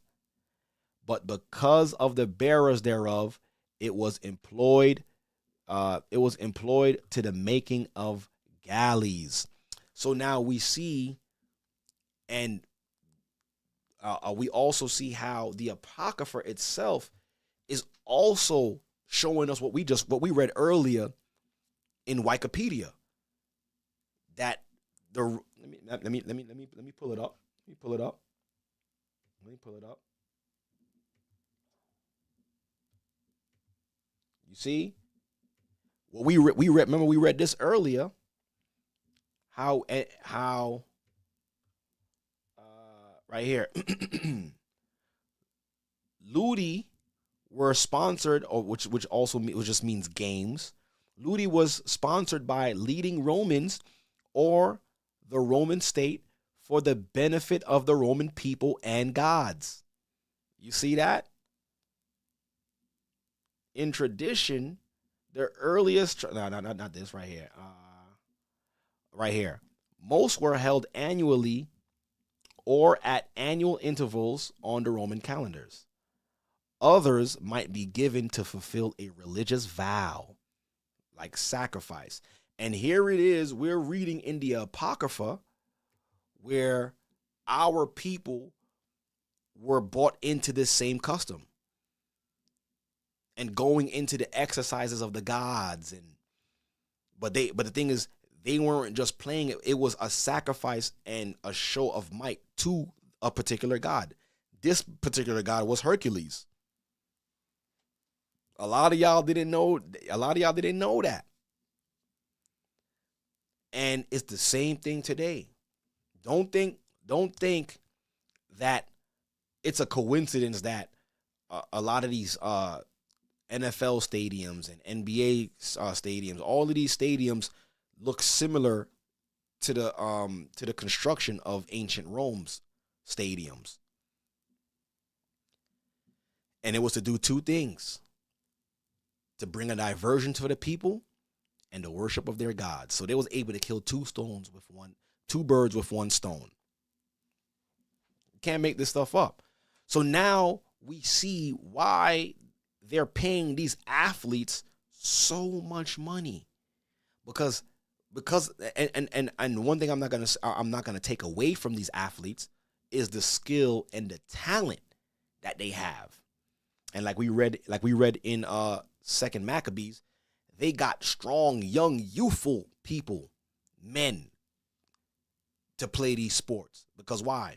Especially from our people. Because why? We have the agility, we have the strength, right? We got the talent to make these moves, to jump higher, run faster. So they had to integrate us into their sporting arenas. To why? So it could be a better sacrifice for their gods, not to ours. So am I saying it's wrong to play sports? No, it's not wrong to play sports. If you're just playing it as a form of amusement, you're just trying to pass the time, fine, have at it. But now when it becomes like it's part of your life, because like, all right, I remember playing sports growing up. Sports, especially playing basketball, being on a basketball team, that's all you've done. You would go to school in the morning, whatever the case is, you'll be in school, and then right after school is practice, and you're practicing from like 3:30, 4 o'clock to like 8 at night. Then you go home, shower, try to rush and do your homework, go back to sleep to do it all over again. And not only that, we would have there was times we would have Saturday morning practices. So to be dedicated to these sports, or to be in some of these sports, you have to actually be dedicated. So now if you're being dedicated to that sport, that means you're not dedicated to anything else. You're not dedicated to the Most High. Look, let me show y'all this. Let me go back to the scripture. Let me show y'all this. I'm going to go to 1 Maccabees now. In 1 Maccabees, chapter 1, look at this.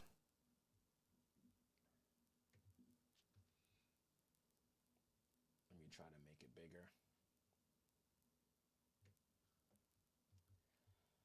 All right.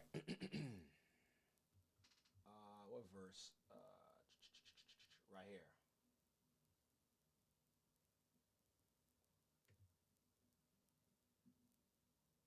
I'll start at verse 10. So it says this in 1 Maccabees, chapter 1, verse 10. It says, and there came out of them a wicked root, Antiochus, surname Epiphanes, right? See? Son of Antiochus the king, who had been an hostage at Rome, and he reigned in the 137th year of the kingdom of the Greeks. In those days there went out of Israel wicked men. You see that? And one of them we just read about was Jason, that we read about in 2 Maccabees, who persuaded many, saying, let us go and make a covenant. Let me highlight it here. Let us go and make a covenant with the heathen that are round about us. For since we departed from them, we have much sorrow. So this device pleased them well. Then certain of the people were so forward herein that they went to the king, who gave them license to do after the ordinances of the heathen. Whereupon they built a place of exercise at Jerusalem. So this was never a thing in Jerusalem. We learned that from the Greeks, according to the custom of the heathens. Look, and made themselves uncircumcised, and forsook the holy covenant, and joined themselves to the heathen, and were sold to do mischief.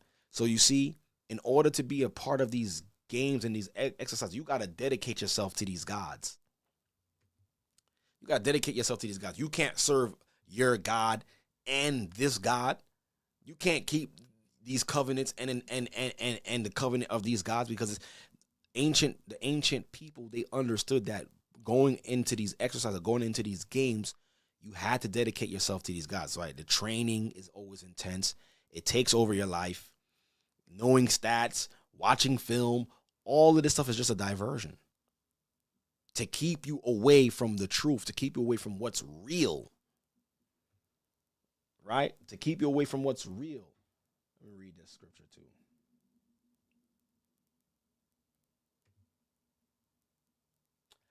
I'm going to read this real quick. I'm in 1 Timothy 4 and 6.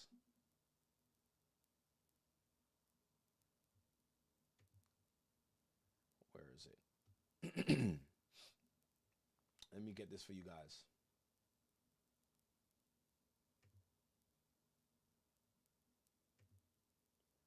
Let me put it on the screen. Look at this. Look what the scripture says.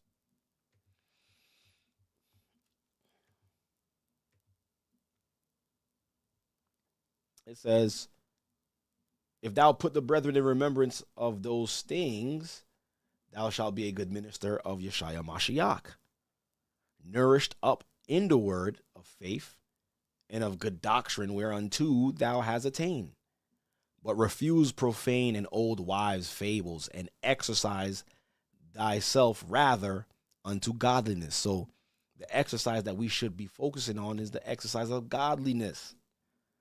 Right? And there's only one way you could do that. And you can't, or I should say, you can't do it if something else got your mind. It says, for bodily exercise profiteth little.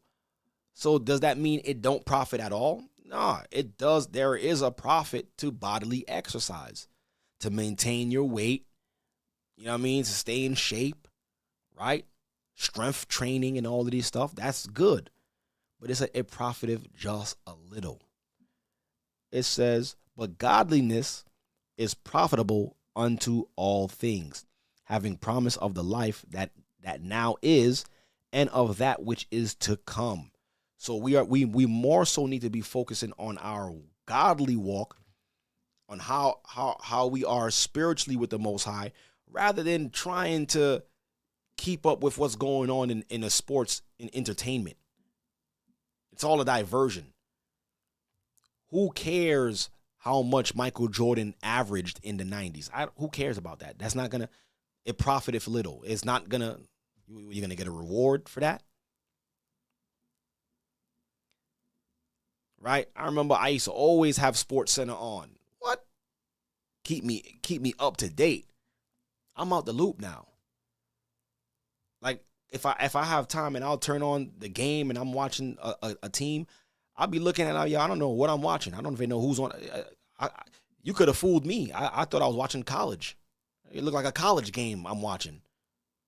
I don't know who's who because I'm out the loop. But the thing is, for those who are still caught into the diversion, you're gonna know who's who. You're gonna know what's happening. You're gonna know the stats, everything. But you're probably not even gonna know what's going on in your own community. That's the sad part. Somebody could tell you what happened 3 years ago with a certain player, but they can't tell you what's going on in their own neighborhood. They can't tell you what's happening right now in the Middle East. All the wars that's happening right now. All the prophecy that's being unfolded right now. They can't tell you that. But they could tell you how much Bronny James averaged. They could tell you that. They could tell you which celebrity is dating who. They know all of that. All of these things are distractions. Oh, especially, how can I forget this? Award show ceremonies. Remember, all of it, every last one of them is dedicated to a deity. The Grammys, the Oscars, BET Awards, all of them. It's all dedicated to a god. And it's all in celebration of whatever deity, they all choose to worship. And along with that, we're openly gonna be celebrating our gods and openly to the world, but we're also gonna give you a show doing it. It's gonna be entertainment. We're gonna show you and make sure you guys have a good time. And just don't worry about what's happening in the world. Don't worry about the laws that they're drafting right now. Matter of fact, let me pull this up. Let me pull this up for y'all.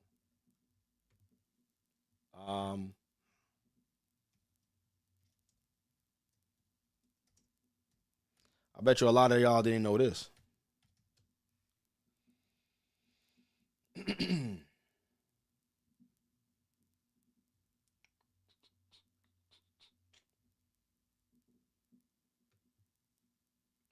I bet you a lot of y'all didn't know this. Let me pull this up on the screen.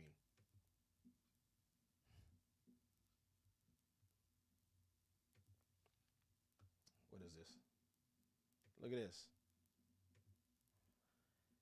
Is it time for women to register for the draft? Congress considers a change. And this was last month. Lawmakers are considering a measure that would require women to register for the draft. While its prospects are uncertain, it is reigniting a long simmering debate. Yeah. A female U.S.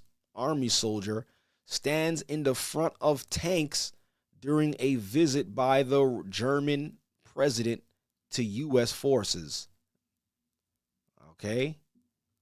So, how many of y'all knew this? How many of y'all knew that this is on the books now? This is what they're trying to do.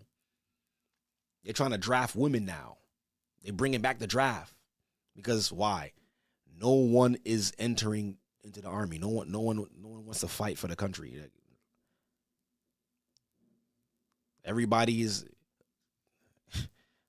Nobody wants to defend this place. Matter of fact, there was something that William Cooper was saying when it comes to that as well too. Let me pull that back up. So, you know what I mean? While y'all watching the Grammys or watching the BET Awards, this is what they getting ready to do. They're getting ready to draft women, right?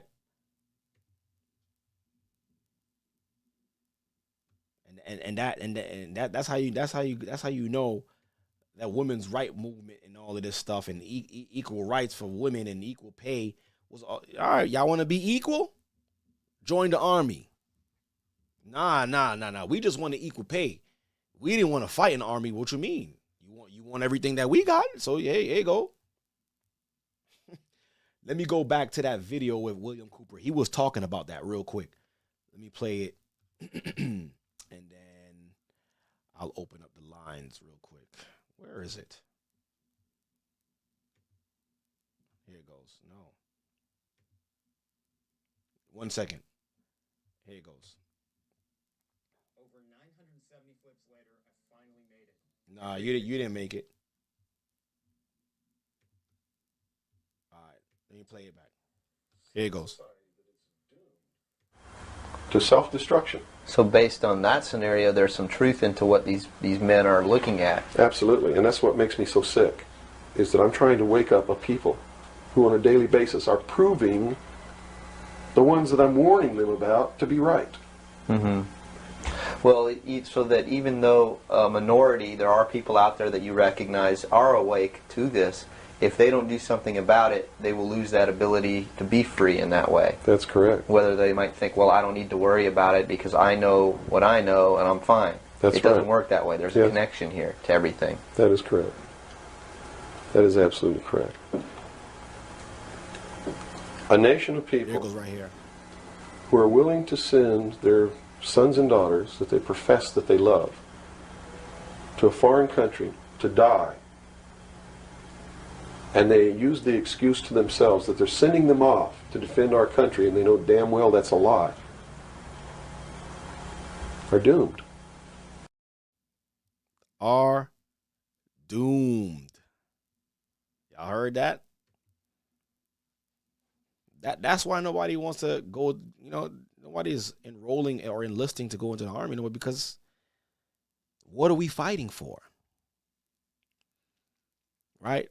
A nation is supposed to fight or to have a standing army to protect its citizens, to protect its nation.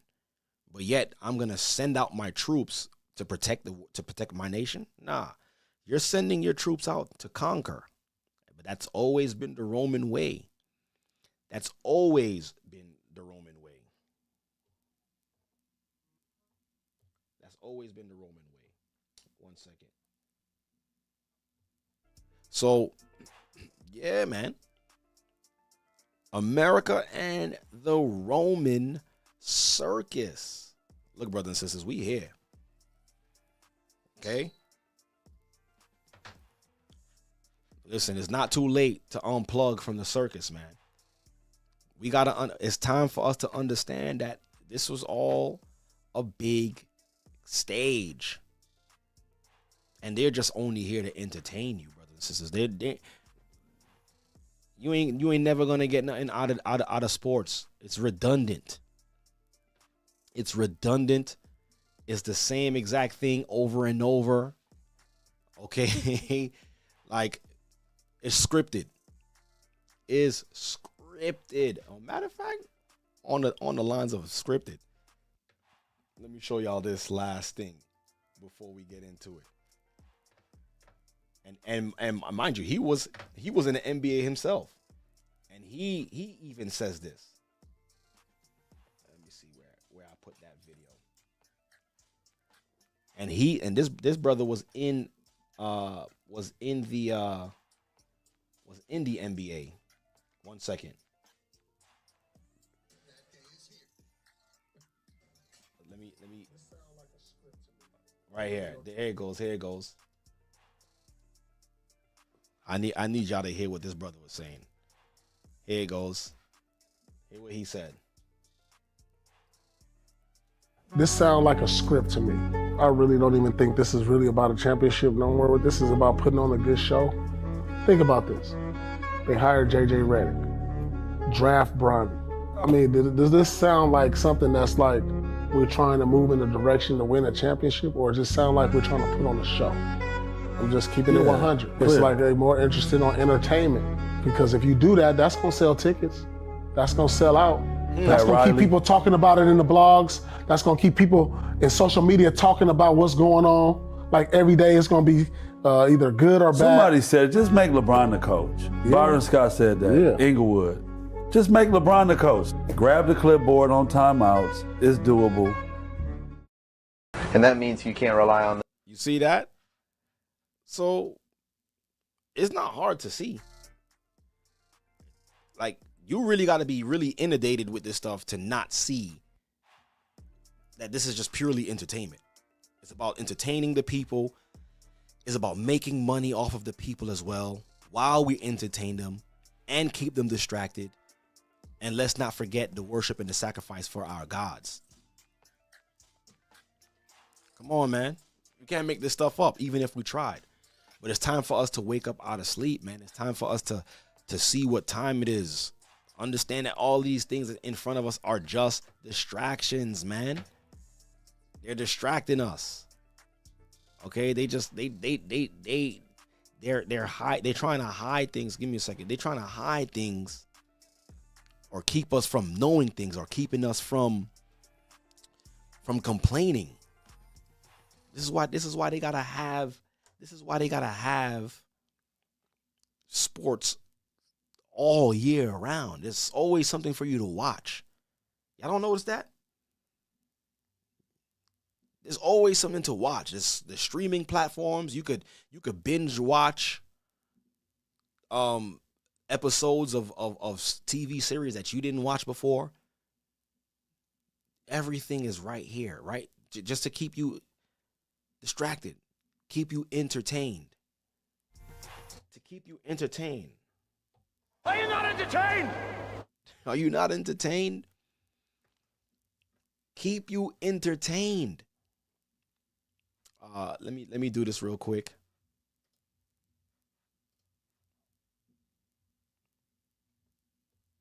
Let me do this real quick. All right, so real quick, I'm gonna put out the link for the Zoom real quick. If you would like to participate and talk about it real quick, I didn't put up the Zoom link in a long time. I haven't spoken to my brothers and sisters, so I'm gonna do that real quick. I'm putting it up in the chat right now, brothers and sisters. Give me a second. Let me see. Let me delete this.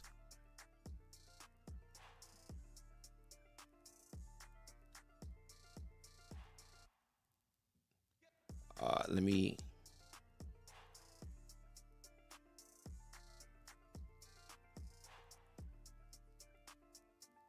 Give me 1 second, brothers and sisters. I want to make sure no one has any issues real quick. So I'm putting up the Zoom link. I'll talk to you guys for a couple of minutes, and then it's Godspeed.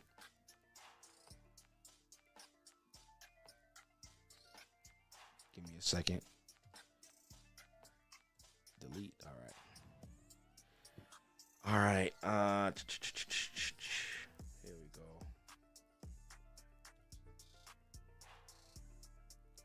All right, the Zoom link is in the chat. I just put it in the chat. I'm gonna pin it to the chat as well too, so you guys could join right in. Let me also make sure that it's accessible for everyone. Let me take out the passcode. We don't need no passcodes here. All right. Let me start it. So, brothers and sisters, you see the Zoom link. The Zoom link is definitely in the chat. So if you would like to participate, you can call in. All right, you could call in. We'll talk briefly, and we'll get this thing started. If not, then, it was a beautiful night, beautiful broadcast, and I hope that a lot of information was brought forth, and you were able. What is this? Oh, that's why. And you were able, let me get this off the other screen, to learn something tonight. Because I know I sure did. Right? I know I sure did. And listen, there's still more to learn. There's still more for us to get to know, man. But this right here, let me know if y'all having let me know in the chat if y'all have having a hard time joining the Zoom in the chat. If not, Infinite Soul says, I learned a lot. All praises be to the Most High. That's what I'm talking about. That's what we're here for. We're here to learn. We're here to shed light. Right? And once again, peace and blessings to everybody who came in. My loyal supporters, I appreciate you guys for making the stream what it is. Yeah, and it's been, I know the stream has been going, not the stream, but the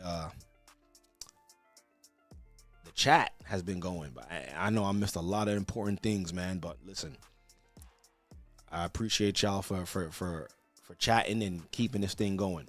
1 second, give me 1 second. Let's see. Make sure everybody is able to get in. Let me see something real quick. If not, then it's Godspeed. All praises be to the Most High. Let's see.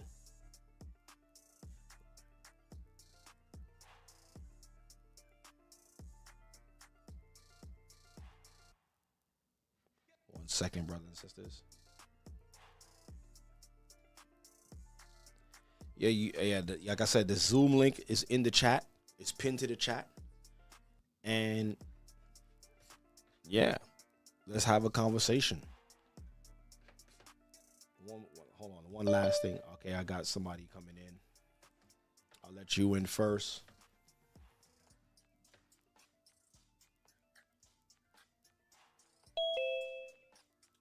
All right.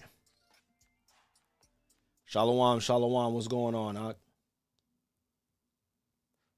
You gotta unmute yourself. Shalom, Deacon. How you doing? All praises. What's going on? Talk to me, man.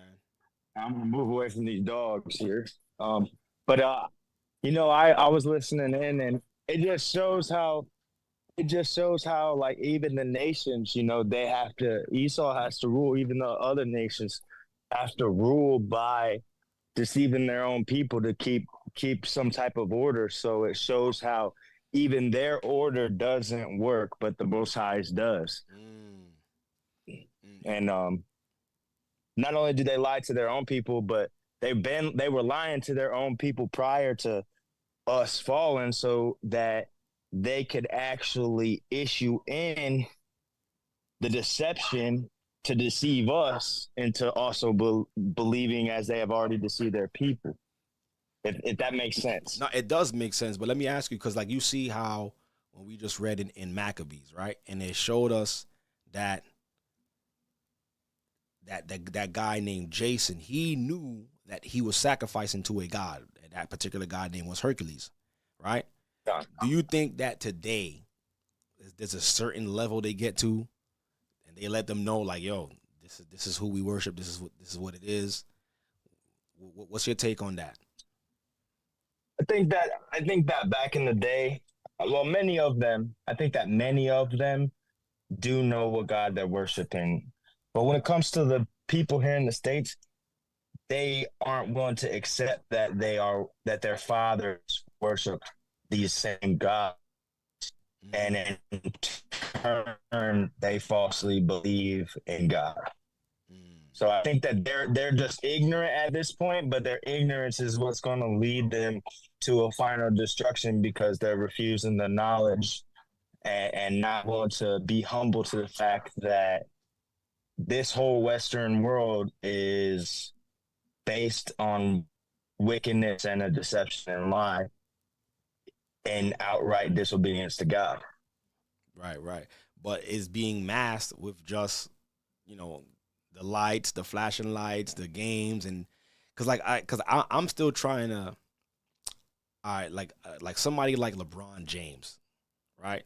He's a billionaire, right? There's not too many sports or athletes who are billionaires, right? He's one of them. So do you think that he knows what he's into? Because to me, I'm gonna say I believe that I think that he does know, because there's no way you could reach that status. And I think we was talking about that too this Shabbat, if I'm not mistaken, or this past Shabbat, that there's no way that you're in the status of the billionaire status and you don't know what you're actually into.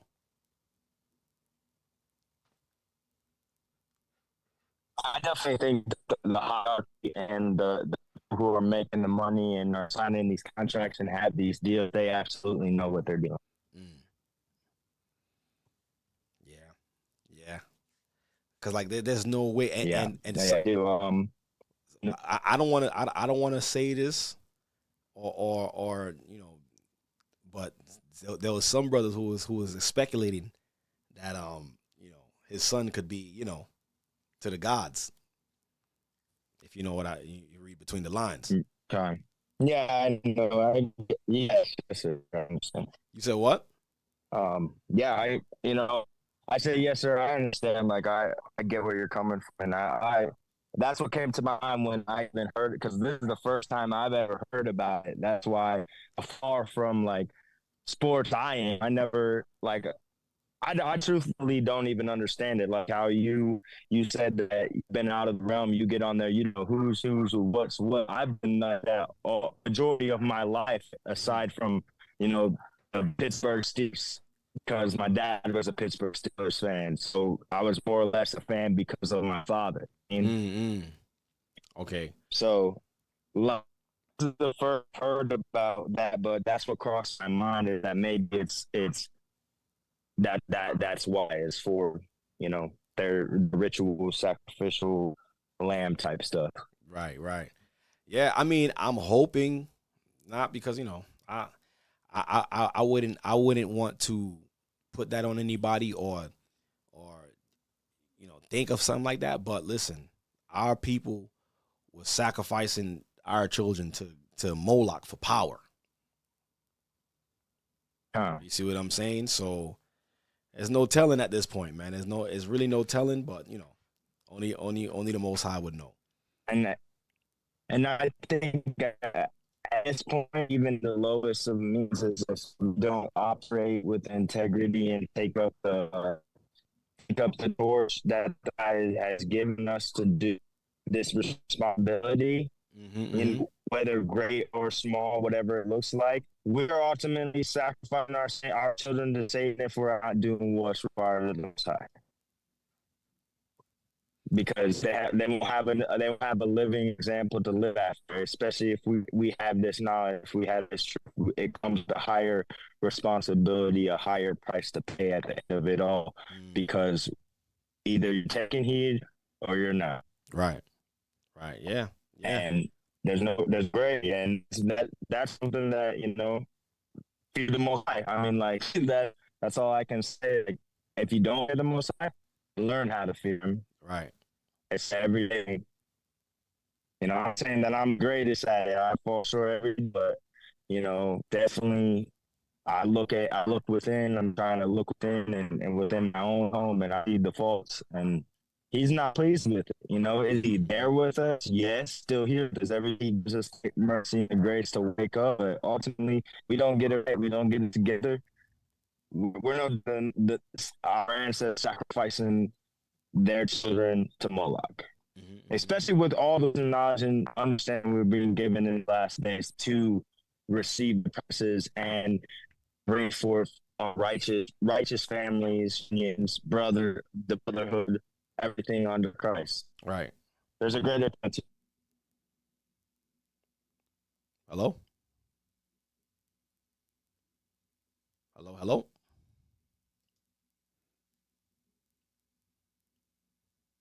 It looked like he must have dropped out. All right. Let me bring Sam in real quick. But great point, Samuel. All praises. You always bring forth good points. Shalom. You can unmute your mic real quick.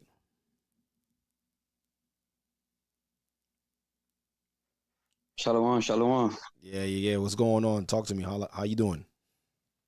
I'm great. Praise the Most High. Yourself. All praises. Blessed by the best. But yeah, man. Yeah. So what's your thoughts on that, real quick, man? I believe he 100% knows what he's into. Now, what I think, and that's just my thoughts, what I think the deception that they have placed is that they have lied to them that they would be here forever, that they are really going to win this war, and actually Satan is God and God is Satan. They have deceived them in that manner, because I say that to say, just like how they have done with the religions, they have mixed it all into one. Because like you said, back in the days, people knew. Yeah. People knew what God they served. You know what I'm saying? We could see that in Jonah. When the ship was going down, people called everybody, hey, everybody come and pray to their gods, and let's see who, you know what I'm saying? Right. So they knew.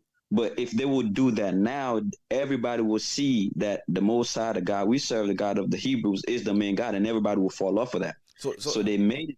Not to cut you off. Go ahead. But why do you think that they don't they don't just outright just come out and just say this is what it is and just have people just choose which God they want to serve? Why do you think they hold it so much in secrecy? Because they knew what God would do to them guys. They knew that. They know that. That's why sometimes when we read the scriptures, I don't understand how our people the Most High could destroy the gods that we are about to come up, especially when we go to occupied land. The Most High destroyed the gods that's before them, but then we come into the land and still worship this God that the Most High already destroyed. So it's glaring to see that they're not going to put it out there because people will begin to see. And people will understand, and people will separate themselves from certain things. People will draw lines, you see? So for me, I think that's the reason why they're making it that way, so the deception will be glaring. Because for now, people are doing religion thinking they're worshiping the God of the Most High, and they're not. So whatever they think they're doing through their religions, they're thinking it's through God. That's why they're so stuck in what they're doing. And that's the thing, like, because like I'm thinking about it if it was me, right? Like, let's say I was an athlete or some type of recording artist, wouldn't I want the world to know the God that I'm serving? Like, if this God is blessing me with all of this wealth and all of this stuff that's going on in my life, all of this glamour, all of this, all this money I got, wouldn't I want the world to know, like, yeah, yo, shout out to the God that I serve, such and such, who's providing all of this? But you think about it, they do. They do. When they come out, they say, "Praise God. God is the one who blessed me with this." But they're being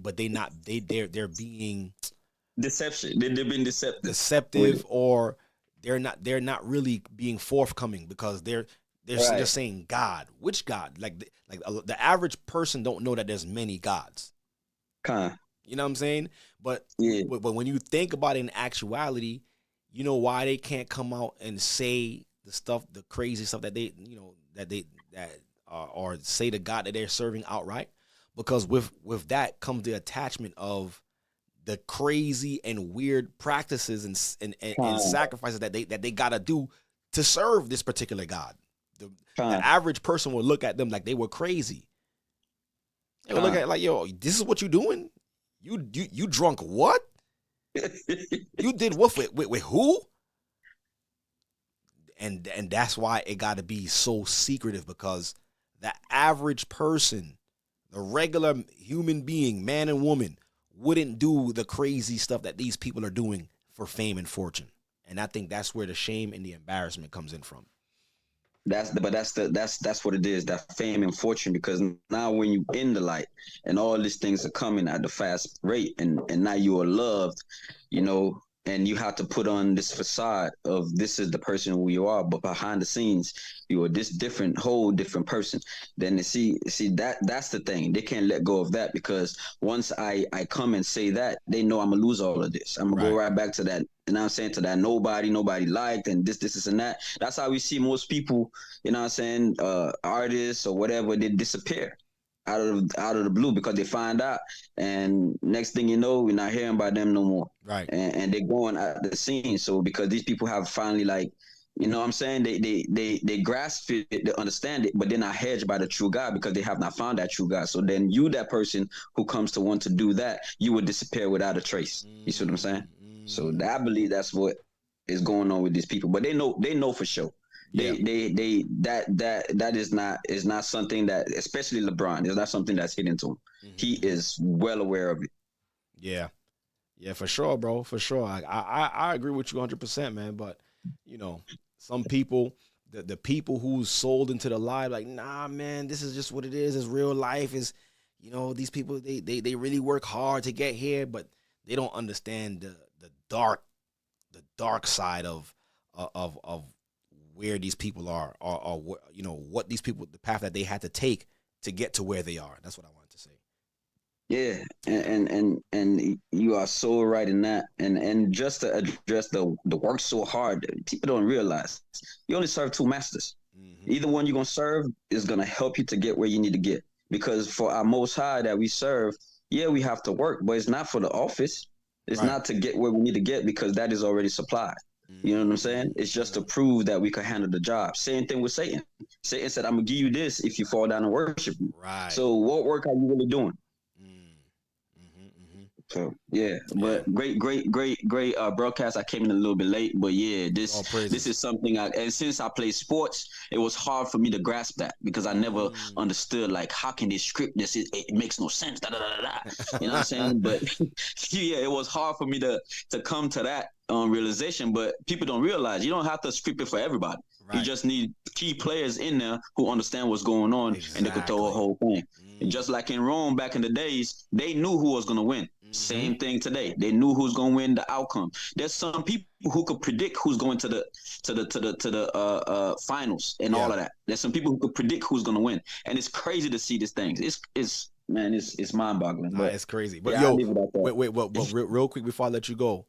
Yeah. Did you see the video I played with the magnet in the rim? Did you know that there's a magnet in the rim? I did not see that, but it's funny you say that because I thought of it. I was like, how these people be making some of these shots? Like, this is crazy. I didn't see that, but now, there's a video that I gotta actually find, which is more telling. The one that I played earlier is the one that I could find, but there was one that I gotta show y'all. It's like, yo, nah, clearly there's a magnet in the rim, but yeah, it's same for football because I remember one time I think it was the Vikings, and the kicker came up. It was like a cheap. And I think it was a 23-yarder, something like that. And this is what you do all day, every day. And that's when like it was solidifying, like, okay, this stuff is going because the dude come up. Everything was perfect. And this dude kicked the ball and you could just see the ball just go way right. And I'm like, yo, nah. Right. That no, and this was like people were calling for this dude head. They was about to get in death threats. He was gonna move his whole family because of that. And this is what you do every single day. And I just go back to people who like Jeff Hornacek. I remember him, 99% free throw shooter. He comes up and you could just see the release is nice, but then the ball just like funnily it just didn't add up. When you look into it, you were like, yep. Yeah, we've been deceived. It's like you watching wrestling. It's just the same thing. Same thing. It's just entertainment. But yeah, man. But I appreciate you, man. I'm gonna put you. Yes, sir. Great broadcast once again, man. Shalom to all the family members. All right, shalom, my brother. Yes, sir. All right. So now I got Chris coming in.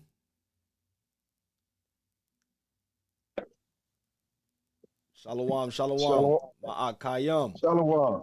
Yes, sir. How are you, my brother? Pretty good, Dick. Another great broadcast as usual, sir. Double honors to you. All praises, all praises. Yes, sir. I was going to say, like, even when you was bringing up, I apologize, I'm at work. Let me roll my window up. Even when you was bringing up the simple fact that I am when Lil Wayne had that on his face, they really be mocking the Most High. Anytime you see a celebrity that say I am like in the movie, what's that called? What's it called? The Avengers. Right. And at the end he said I am. Yeah. Thanos when he said yes. When he said I think he said something like I am, something like that. Yep. Iron Man. He said I am Iron Man. I am Iron Man.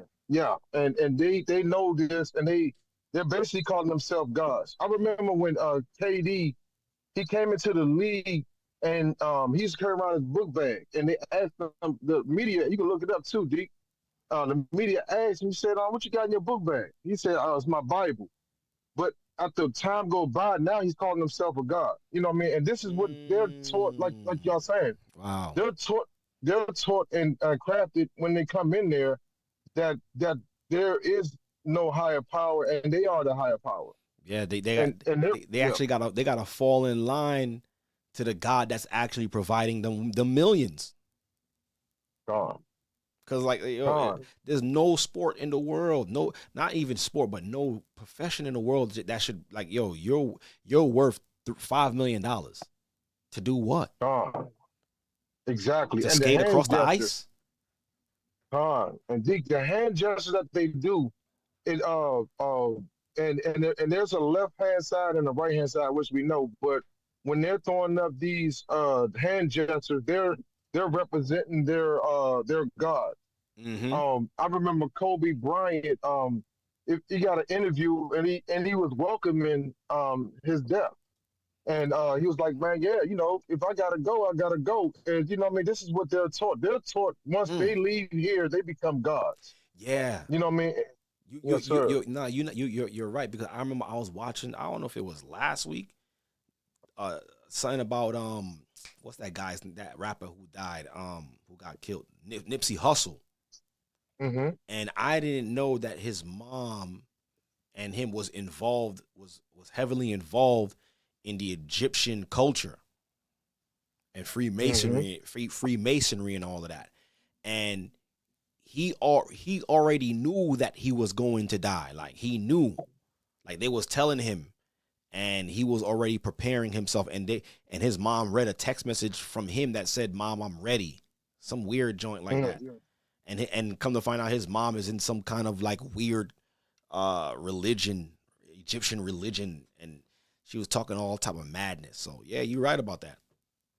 And D, also the Julio, the young man that just in Florida. Who? When you is this nigga's name Julio or something? What is he? Rapper. He's a rapper. So he was giving out his location, and that's TMZ. Picked up the story. And my thing is, this young man was never getting up his location. He's been shot before and all this, and a lot of times when they keep on attacking each other and talking about the dead homies, and like I said before, they're representing the dead. They know what they're getting into. That's why if you look up, it's Chicago rappers. They got a whole thing where they're calling themselves rap gods.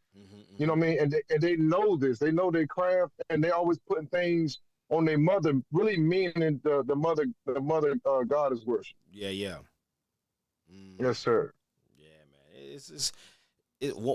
Once you get into the dark history of what's going on, man, it's like it just makes you less and less interested. Like, I think that's what happened with us. Like, once we started seeing what this stuff was really about, it's like, yo, it don't make no sense to keep up with it, because like I'm never gonna do what y'all doing. So what's the point of me even listening to your music or watching your movie or even watching this game, because it's fake.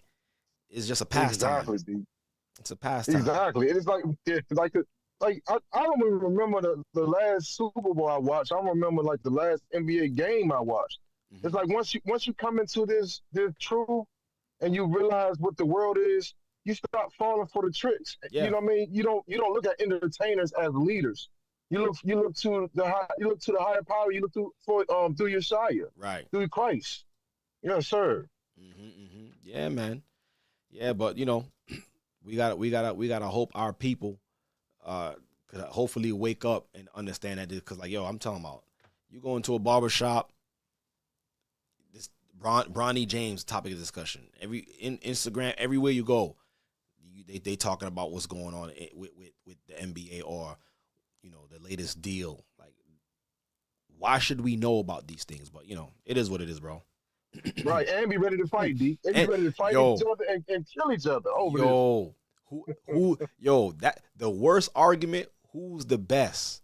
Kobe, LeBron, or Jordan? Like, instant fights right now.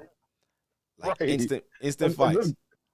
Right. Last thing, D. It's crazy how Emerson fans, Kobe fans, and LeBron fans, I mean, it seemed like they would do anything to defend men that don't even care about them. It's borderline LGBT. You know what I mean? Yeah.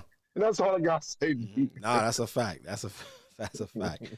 All praises, my brother. All praises. Double honor to you, sir. All praises be to the Most High. Thank you, Thwada, for calling in. Sir. Yes, sir. All right, my man, Kayum. Right, hold on real quick. Let me look at this real quick. Somebody in the comments asked, I'm gonna read it real quick. It says, Deacon Hazak, have you read this article? Oh, you gotta put the link. Ain't no link there. But it says, it just skipped so crazy. Hold on. And for some reason, I think I'm lagging too online. But dang, I right here. Have you read this article? This is from Eleanor. Lakers news. Shaq sends strong warning to the rest of the NBA about LeBron James' son Bronny. Nah, I didn't see this article. Let me see if I could pull it up real quick before I go to the next call. Let me see if I can pull that up. Let me copy and paste that. Okay. Let me see what's going on here.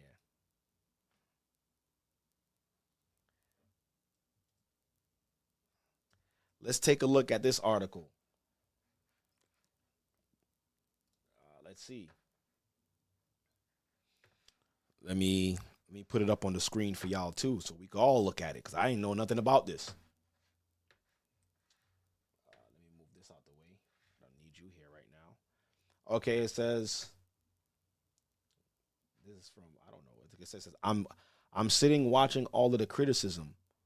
All that stuff's unnecessary. With this, Shaq made it clear that Bronny deserves a fair shot and that the undue criticism is unwarranted, emphasizing a young player's potential. Let me see. Maybe this is it. Whoa. Let me go to MSN News. Maybe that's what it was. I don't know. Let's see if this is something that we should be looking into. Let's see. Lakers news.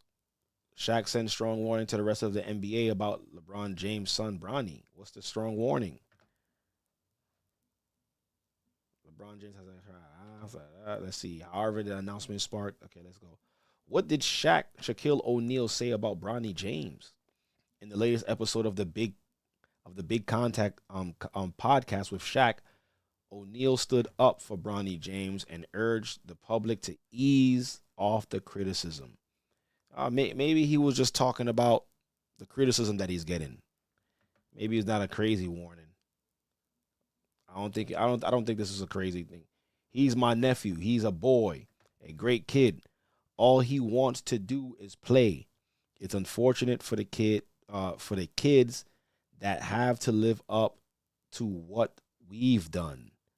I hope he gets a chance to play well. I hope he gets a chance to make a name for himself. I'm sitting here watching. Okay. I think that was it. Maybe, did you see an article that said something else?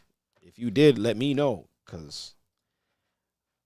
right, let me go to the next caller here on the Zoom. And brothers and sisters, once again, the Zoom link is out.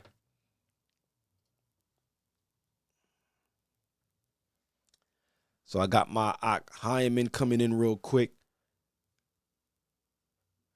You can unmute yourself real quick, big brother. Let's see what's going on here. Let me keep looking at the chat, see what's going on.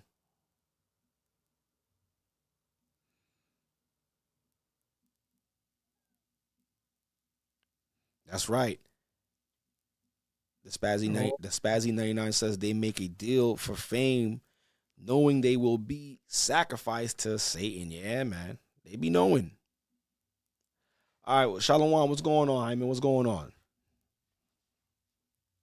Oh, my deacon, my brother from the same mother. What's going on, Doc? All praises, sir. Powerful broadcast, another banger. All praises. All praises be to the Most High. Double honors to the elders, to the deacons, bishop, and officers of the leadership. But we're going to make this real quick. Every time there is a psyop, a psyop is distraction, division, and money. That's pretty much what, when you look into it, that's pretty much what this is about. Mm-hmm. You always got a distraction, and within that distraction, there's division, like politics. Mm-hmm. Yeah. Democrats, Republican, or someone in the middle. So you got to create the division, and with that, the money will come in. People will bet money. People will put money on the line. They will pay, watch it. Listen, so even now to cut you off, even with that betting money, FanDuel, the biggest scheme out there, man.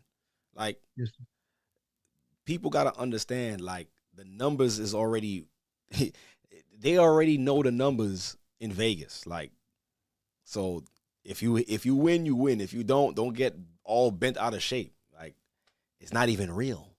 But go ahead. Yes, sir. Yes, sir. Even with the lotto. Yes. You just mentioned Vegas, the lotto, the Mega Million, Powerball. All is distraction, division, and money. That's what it is. Mm-hmm. And it's interesting when you get a chance, Deacon, you can look this up. The word sport is in Scripture. Yeah. And I'm pretty sure you're aware of it too, but I had to double check it again. And the two definition for that word that I found in the Hebrew is, one definition is mocking, like somebody's laughing and mocking. And the other definition says effeminate. I think that's the definition. Yeah, effeminate in Isaiah 57. All right, let me pull that up right here. And I saw that. I was like, wow. So it's not a game. It's not a game. That's why I praise the Most High for this truth and the leadership that the Most High put over us to enlighten us. Because the more we dive into this truth and the end time, the more the Most High is revealing. Hey, listen, the rabbit hole goes real deep. Yeah. Yeah. But I yield, Deacon. We just scratching the surface. All Yes, praises, sir. all praises. Appreciate you, my brother. Yes, sir. Yeah, man. Hold on. I took the liberty. I'm trying to see something here. I typed in. All right, it's because I was trying to see. I put in the search what was going on in politics during the NBA draft. Surprisingly, nothing is coming up, right? But what day was the NBA draft? Hold on, let me see. And then I could find it like that.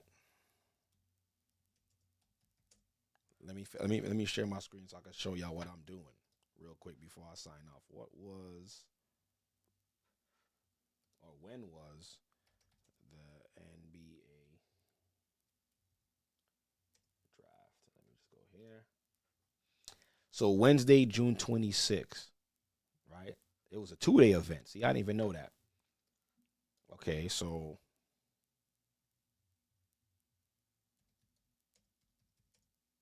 let's see what was going on.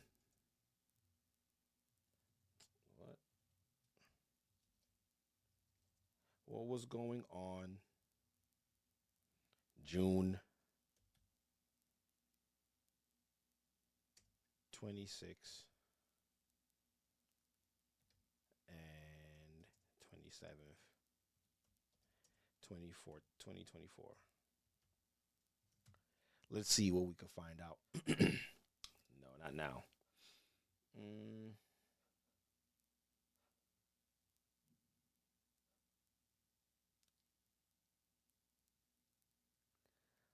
Let's see if anything. Surprisingly, we can't find nothing.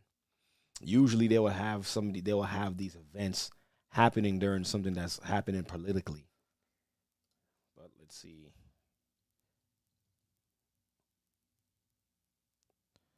$2024.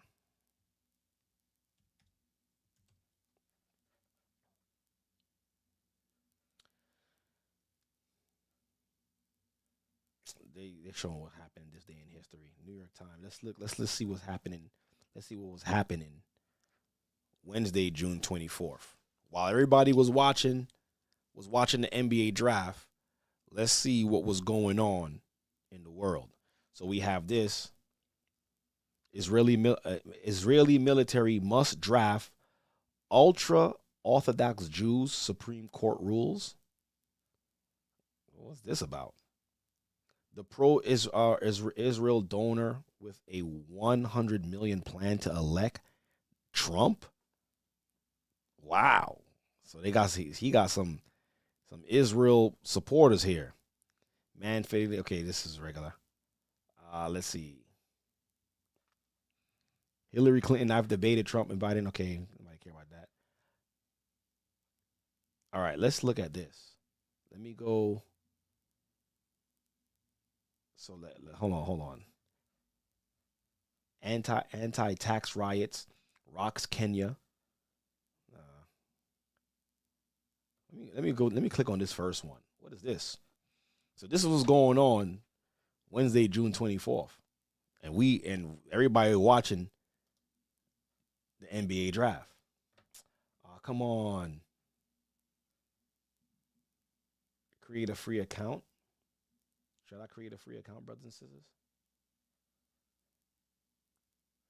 All right, let's create a free account. Right. I just want to see this real quick.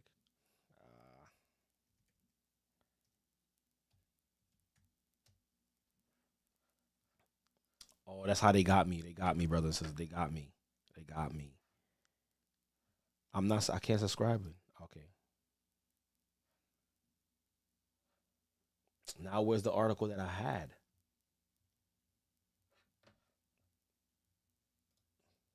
All right. Oh my gosh. I want to get to the article that I was reading. All right. Return to article. All right. All of that? They might as well just ask you for your blood type. My goodness. All right. Let's see. This was happening June 24th.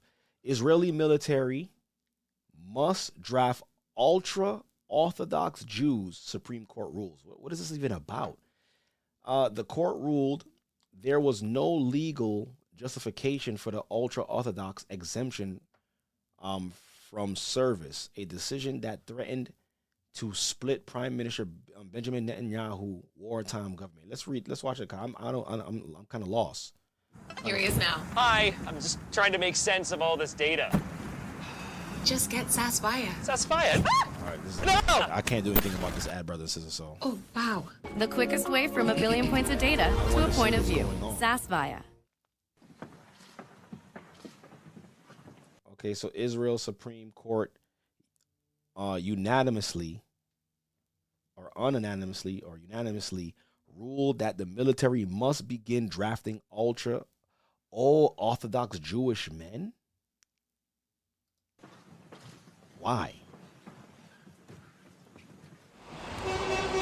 Military service is compulsory for most Jewish men and women. Ultra-Orthodox Jews. Okay, so we refuse to serve an army for the sake of the Zionist religion. So these Jews, or these Jewish people who are ultra-Orthodox, they don't want to be a part of the Zionism, because the Zionism or the Zionists, they're all about war, taking land, and just being Edom, basically. So they don't want to be a part of that. The army asks for thousands of soldiers now, and we must bring the religion Orthodox. They are not going to the yeshiva to learn.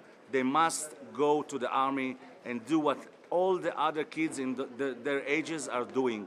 If my kids can go to the army, so everybody can go to the army. There's no other options.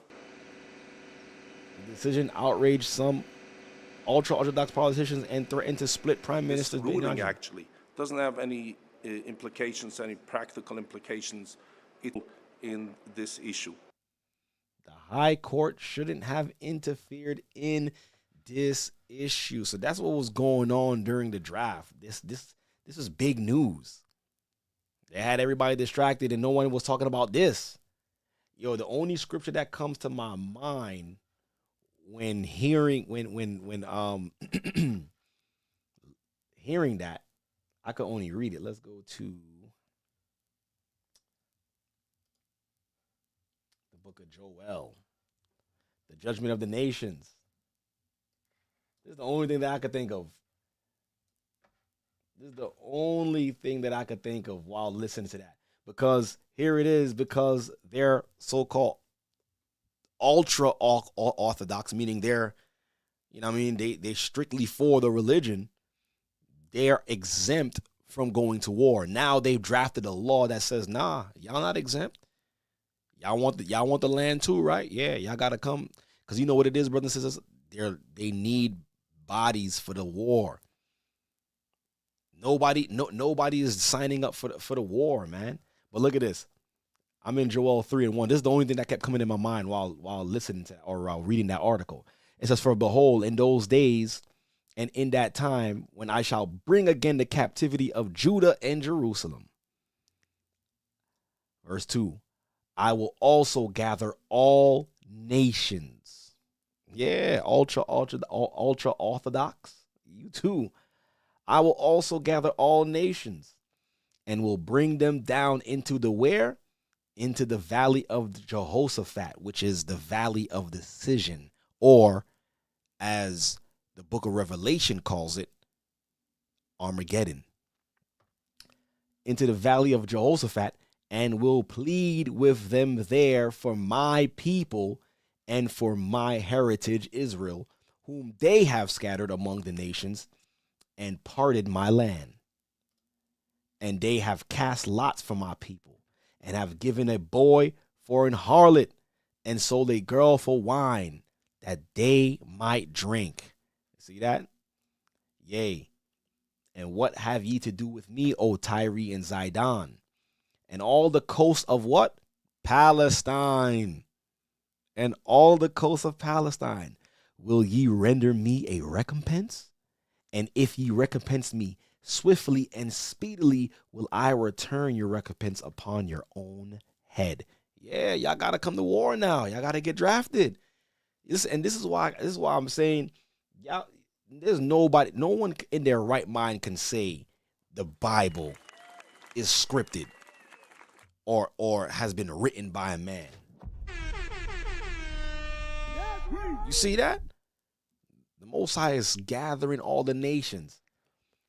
He said, verse 5, "Because ye have taken my silver and my gold, and have carried into your temples my goodly pleasant things. The children also of Judah and the children of Jerusalem have ye sold unto the" what? "The Grecians." And that's crazy. We was just going into the Grecians and how we were inundated with them. We were sold to them, "that ye might remove them far from their borders. Behold, I will raise them out of the place whether ye have sold them, and will return your recompense upon your own head." Look at that. Come on, man.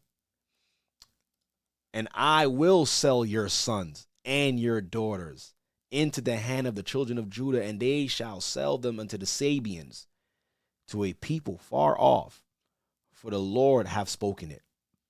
Proclaim ye this among the Gentiles. Prepare" what? "Prepare war. Wake up the mighty men. Let all the men of war draw near. Let them come up.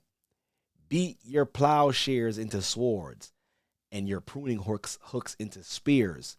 Let the weak say, I am strong.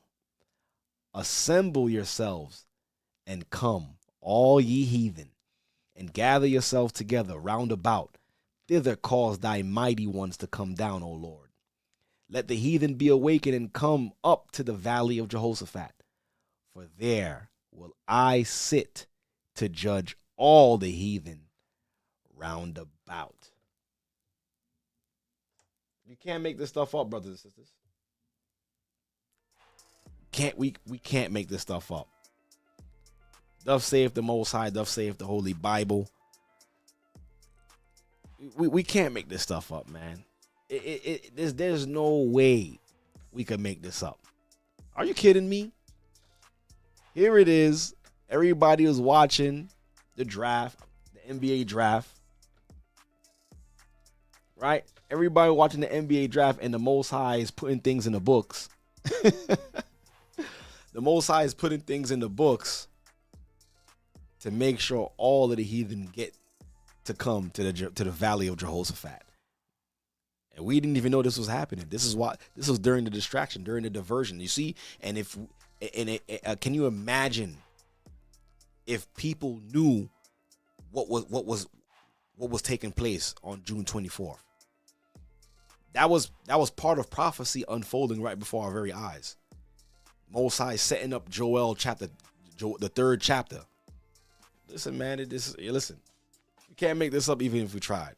But once again, brothers and sisters, this was a great broadcast, and I'm so happy that we did it. Right? America and the Roman Circus. But, I appreciate you guys coming in. But like all good things, this good thing must also come to an end. You could be anywhere in the world, but you're now tuned into the Born of Levi experience. Yes. I really want to thank you all for coming in, for joining. I appreciate it. But we gotta go. And y'all gotta go. We got work in the morning. We got school. No, there's no school, but we got work. But all praise be to the Most High. Thank you all for coming in. I pray that you guys have a blessed night, right? Have a blessed day tomorrow. Be safe, brothers and sisters. Be safe, please.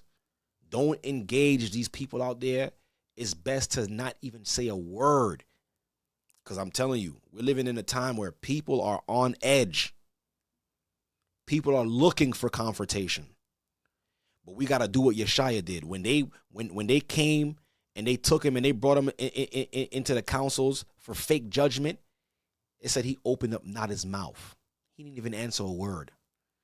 So when people is talking this and you got to understand his spirits. You got to know his spirits. Just trying to get you into a battle.